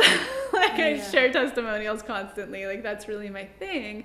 I want people manifesting. It's not like Anastasia where you can teach anyone to do a brow, you know, like there's so many other, which that is the model, right? Like you have all these people working under you, and that's the model that makes it financially successful. But for me, it'll have to be different. You kind of have to pick people and groom them. And I can tell you're so authentic that to put your name onto anything, it's going to have to be. They have to be able to be successful at it. Yeah. We touched on this a little bit, social media. And how do you handle that? It's hard, how do you handle your relationship with your phone and being present? Yeah. You seem to have such a nice balance. You're so authentic, and you're one of my favorite people that I follow, and I keep that tight too, you know? Thank you. How do you personally handle that? So it's tricky. So for me, something that's like probably a huge cat out of the bag, I don't look at a lot of, like, I tune into when I post something in analytics and things like that, but I don't actually scroll through Instagram itself that much. It was too activating for me. I would find too many people copying me or using my language or using my photos, or where I was finally to a point. For me, the only thing that bothers me, it's not a scarcity that they'll take it. It's like, man, dude, can't you be your own? Like, there's something there where I'm such a loyal and loving person, and I want everybody to find their authenticity. So it was too activating, so I don't look at it that much. Or for psychic trespassing, or seeing things that don't inspire me. I just don't want the programming around. So I don't look at that much, but I am on my phone a lot. It's a different type of addiction. In fact, it's funny because you hear all these tech people now in Silicon Valley are going back to flip phones because they're like, when they know obviously way more than we do, and they're like, in the next 10 years, a phone will be more addictive than a cigarette. Like, it's so they're like, whoa, and you have all these tech people going to flip phone, like super beta analog phones, because of how much we don't even realize how addicted we're becoming. And it is a hit of serotonin and happiness every time I look at a light. It's a tune out, quick, it's exactly. Like, I'm in line, we're missing boredom, which I think is such a useful thing. And think of our neural pathways every instant that we're looking. It's just crazy. And then my meditation teacher, I do Vedic meditation, and she said during the training, she was like, the stimulation we experience in one day was a lifetime 200 years ago for somebody. So imagine our nervous system. So it's so insane. And I don't have a real balance down. And because of the business aspect of what I do, I have to be on emails a lot, even though I have, people who are working, but there are a lot of emails that like only I can answer. So I have to be present still. Yeah. So it's so tricky. And then I have a whole nother component of like people DMing me. That's like something another I'm trying inbox. My inbox, because I'm so productive and I need things. I'm so controlling that if there are red, dots. I have that too. And there's so many, like now, Instagram is like another email. It's so much to navigate. So I don't have a balance. I don't have it figured out. Okay. I go through spurts. Well, next podcast. Yeah, maybe I'll have the hack on that. And you and me will be on flip phones. I would love to go back. Yeah, maybe we just get them for each other. Totally, that'd be great. Yeah. We'll start that like revolution. A walkie-talkie. We'll make it cool. Or like we'll vintage phones, and we'll have the cups with the wine. Ideally that's what I want. Right, that's the perfect. I'll send you tea infusion like over a bucket. That would be amazing. That's awesome. Okay, this is my favorite question to ask everyone who comes on the podcast because I'm nosy and it's like a window into their lives, which I love. So morning routines. What are maybe the first few things you do when you wake up in the morning, and then evening routines? What are the last few things you usually do in the evening to relax and shut down? And oh man, this is hard. I'll put it this way. When I was just blogging and just starting out, I had so many beautiful rituals I would do. And now I'm so busy that it's such a joke. I look back and I'm like, I had it all figured out then. So now it's constantly in flux. It changes all the time. But I am so sacred about from when I wake up to 11 o'clock, I wake up like 5 or 6 until 11 o'clock, and I don't start work or take clients until that point. I mean, I'll answer emails or get things off to the people who work with me, but I don't like engage with clients. I don't engage with anything anything I have to be on before 11, because that's my time where I eat, I go and work out, I meditate, I do Kundalini, I do anything that's going to really set the tone for my energy. That's sacred, because my endocrine system is sensitive, that when I work with clients, it takes everything out of me. It's wild. It's just, I'm so depleted at the end of the day. And then a very sacred thing I do every day after clients is I get a massage. It's indulgent, but it's the only way my nervous system can be healthy. Yeah. So there's that. And at night, like the good old Epsom salt bath, I love as much as possible. I meditate at night, and that's when I do, because I do unblocked myself all the time. My own courses, I'm always in one. Right now I'm back in reparent. So me too. Yeah, we're in it together. It's like a group. It's like a 12-step group. Yeah. So I'll do that at night because I'm more relaxed and that kind of, but I don't. That's really helpful to hear that you're still doing reparent. Yeah. And that, because I think for me, I thought like, oh, it's going to take me so long to heal this stuff, and to know that you do, that's really helpful. Yeah, I mean, I tell people it's such a process, but anytime you're triggered, there's something there you have to work on. Yeah. Like there's something to look at. And so I let being triggered be my roadmap to go, what's hiding down there? Like what, limiting belief, low self-worth, unlovable, what's down there that needs looking at? It's so cool. Okay, going back to the morning, so do you have like a go-to workout routine or breakfast? Do you do different things? What's kind of weird? So because I have endocrine issues, meaning like I have adrenal issues and hormone issues, I have to eat protein within an hour of waking up. It's the only thing that'll stabilize it. So I do that, which is usually, it always varies, and I'm like a poor Irish girl at heart. Like I don't know, that's what I must have been many lives, because like I can eat goulash and I'm happy. It could be like a stew and I'm stoked on it. It could be salmon with broccoli. It doesn't have to be anything specific, as long as it's super protein rich and nourishing. Cool. So that, my workout, I go, I switch off. I do HIIT workouts. We have this trainer who's like really fascinating in LA. He's super cheap. He does for the same price both my fiance and I at the same time in his garage. Like, I feel weird even calling him a trainer. That's so fun. I want to go with you guys. Oh, it's so fun and weird, and it's his own technique. And so we do that, and then I do HIIT in between that, high intensity, just because it allows me to work out for 20 minutes, which is all my adrenals can handle, and then I have to be done to conserve my energy.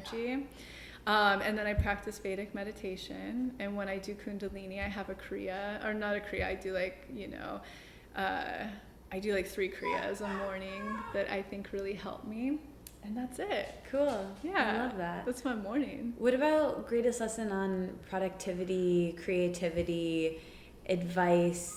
Something I struggle with a lot is feeling a bit scattered and unclear with all that I have to do and decision making, just of like not big decisions, I can like kind of tune into my intuition. It's the little decisions of, I have so many things to do. Yeah. Where do I start? You know, totally. Anything there? My big thing is, if it's not a hell yes, then it's a no. If it doesn't, so I do this all the time because I love, I don't know, categorizing things, and I love organizing things. So for me, if anything's coming in, if it's not a hell yes, then it's an absolute no. It's just, I don't have the energy and the bandwidth. So that's press, that's, just anything that could, product, press, opportunities, events, all of it. It's an automatic no. And that's for anything to do with business. And also what we'll do is we pull analytics on everything. So we'll see, like, this is working, this is making the most money for the least amount of energy, or yada yada. So we'll cut out things that exhaust our energy more, meaning, like, I usually do a second social media share on Facebook, but people aren't really tuning into it, or Twitter, so we stop. Like, it's like anything that exhausts excess energy that's not successful, it's gone. So we're big about trimming the fat. I'm also really learning to delegate, because seeing clients all day, I can't really run a lot of the business aspects anymore. And so I brought on an incredible assistant editor who's really taking over the blog, and she's just so amazing. And then I have, like, a great creative consultant right now, and there's more that I'll be hiring. So I delegate a lot. Those are my biggest. Like, delegate. If it's not a hell yes, it's a no. And then cut the fat. Whatever you're spending excess energy that's not giving back, there's no point. Also good, also useful. Okay, these ones are actually kind of quicker. Best thing you've eaten in the last week? The last Indian food. Indian food's so good.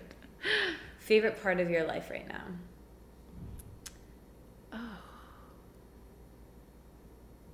This is so cliche, but stepping more into my authentic self, it's becoming real liberating, like way liberating. Greatest lesson on friendship?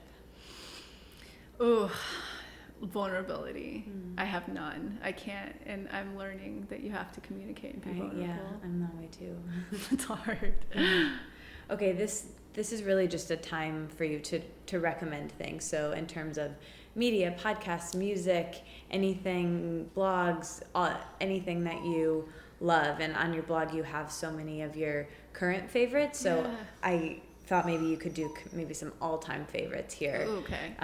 So I usually frame this question like this. You're trapped on a deserted island, and you can take with you one movie, one book, one TV show, one food, one person. Ooh, jeez, I'll help you so much. Okay, I'll try. Are you going to ask? Yeah. Okay. Okay. So just say, like, first thing that comes to mind. So movie. Okay. Movie would be. I'm so bad at this stuff because there's so much. That's okay. You can say a couple. Can I say? I'll just say whatever you want to recommend to people. Favorite of all time. Totally. Kramer versus Kramer. Okay. Yeah. Cool. Book. I think every woman should read Women Code. Oh yeah, I had Elisa Vitti on the podcast. Good. Every woman needs to read that. I'll link to that episode. I'll spare my favorites for the greater good. Cool. Yeah. What about TV show? TV show right now I'm watching Outlander, but I'm a TV binger. So there's a couple others that you want to say that you love? I loved Alias Grace. I was obsessed with it on Netflix. And then obviously everybody needs to watch Game of Thrones. Duh. Yeah. And then also I loved Godless, I think. Lawless or Godless. Oh yeah, they had like a pop-up in New York. Really? Like, it was right next to the Wing, so I walked by it like every day. It's like a it was like an experience. Wow. They had one for Stranger Things, and they had one for Godless. Wow. Yeah. Stranger Things too. They're so good. Jesus. So good. They're all so good. I could watch TV all day. No, I couldn't. I'd be depressed, but I'm obsessed with shows. We'll go do your workout, we'll drink infusions, and we'll have a binge day. Then it's fine. I feel fine about it. Yeah, then afterwards it's perfect. It's a perfect day. I love it. And then food. Favorite food of all time? Japanese. Oh yeah. We already talked about that. We covered that. And person that you'd bring with you that you wouldn't get sick of? Nobody. I would want to be alone. Yeah, Barley's not coming. Yeah. Even though she wants to. Okay, so I always talk a bit about death. I like to talk about like sex, money, death, the things that no one likes to talk about. So what do you think happens when we die? Where are you with spirituality, God?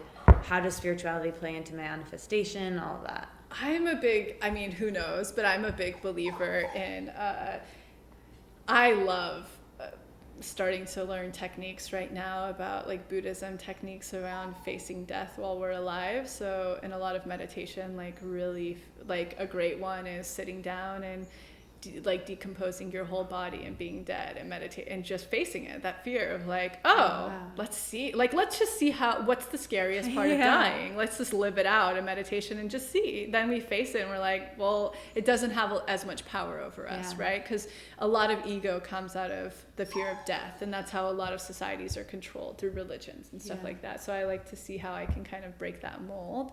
But I'm a big believer in reincarnation, just because I see too much in my work and also through my mom being a medium and stuff like that, and communication, where I'm just like, yeah, man, I do believe that we're spirits that keep on keeping on if we're meant to, you know. So I do believe in that. That's my own personal. And then after we die, I don't know, it seems to be people who have a lot of near-death experiences seem to say the same thing, which is fascinating. Yeah, cool. Well, I was super curious about that. I have 10 million more questions that I could ask you and that other people asked you, but we've been talking for a million years. Thank you so much for doing this. Thank you. As you know, the name of the podcast is Let It Out. So this is always the last question when I offer that to you, to let it out. Is there anything else that you wish that I would have asked that you never really get to talk about? Is there anything about you that's surprising that not a lot of people know or that you want to share? Jeez, I'm so honest and vulnerable and oversharing. I don't know. Nothing. If you think of it, mind. tell me. Yes, I'll have to what would be? I hate pizza. Really? Barley loves it. Barley loves pizza. I even remember being little. I don't really like pizza either. Isn't that funny? I was never psyched about the pizza parties. I always had to pretend I like pizza. Yeah. I really wanted raviolis or something. But I hate, people are always like, are you going to get pizza in New York? And I'm like, no. Yeah. All Italian food doesn't really interest me. Me neither. Like, it's too heavy. Yeah. Too hard to digest. Yeah. Mexican food I like. Indian food, same. like any other kind, Totally. like Japanese, anything, like flavor-wise, any other food. But there's some Italian, but no, I never, ever am like, let's go to Italian, ever, ever, ever. It's so funny. Even in Italy, I always kind of get controversial. Sick of Italian. Yeah, I know. I get sick of Italian food in Italy, even, where I'm like, oh, I just miss I don't know. It's funny. Yeah, I'm the same way. It's never my go-to. No. Going to piss a lot of people off, this last thing we said, but I guess we'll just end it there. Yeah, totally. Okay, that was the episode with Lacy and Barley, her dog Phillips. Isn't she great? I mean, I can't even with that woman. She's just a delight. I love everything from her laugh to her message, everything. It was great. I hope you enjoyed it as much as I do. Stick around to the very end. I stuck a little piece of her and I talking at the very beginning. That was just kind of silly and nice. And also, I'll tell you who's coming up on the show next week. But first, if you found value in this episode at all, it would be so cool if you could support the podcast. I realized I didn't really introduce myself at the beginning. If you are new, my name is Katie Dalebout. I've been doing this since 2013. It's my favorite thing that I've ever done, and I want to be able to keep doing this. So if you like this, first of all, subscribe in your iTunes, on your phone, or on Spotify, wherever you listen. Subscribing really helps the show, and it brings more people to it. It's all about that algorithm, and it would just be really nice. Also, sharing it with a friend brings more people to the show so I can keep doing it, and those ways cost you zero money. Another thing to do is join the listener Facebook group, which is a little club where we can discuss the episodes and anything that's on our minds or inspiring us. My book, we talk about sometimes, journaling. Anyway, what we're doing now with that is there's this Patreon page, and we're giving out bonuses like, a book and movie club. This month we're watching Practical Magic, which I just watched for the first time. Lacy actually told me about it. It's a movie that she really likes, And oh my gosh, I'm not even going to get into it because that movie really has affected me in the best way possible. And I want to talk about it with the Patreon group. So anyway, if you want to support the show, Patreon's a great place to do that. For the Facebook group, we're now having it be a suggested donation of $1 a month. That's $12 a year. If you can swing that, great. It's such a helpful way to support the podcast and then be in the Facebook group. And there's all sorts of bonuses on the Patreon page, like special episodes, getting things early. We're doing a topic of the month, which this month it's about indecision. And there's just a lot in there. If you can't do $12 a year, $1 a month, we'll let you in anyway, but it's just suggested. And if you're in there already, don't worry about it. But if you want to join and support Patreon, that would be really cool. And also, the last way to support the podcast, of course, is supporting the sponsors. They're brands that I genuinely like and trust, or they wouldn't be here on the podcast. I hope you guys loved this episode again. If you want to check out Lacy's work, the code to get $10 off is my name, Katie, and it's spelled Katie. I love you, and I'll see you next week with a brand new episode with, drumroll, Kimberly Johnson. She is here to talk about sex and painful sex and the Me Too movement and pregnancy and motherhood and bodies and being a woman in the world. And I haven't even re-listened to that episode yet, but I did a session with her. She's a vagina proctor where she actually puts her hands inside your vagina. It's very cool and different from anything I've ever done in my life. And it was life-changing. It was very cool. I'll tell you all about it next week. But she was here in New York for a while as well. I caught her. I can't wait for you to hear that long episode. Anyway, that's coming up. All right, now for the moment you've been waiting for. The emoji for this week's episode is the dove.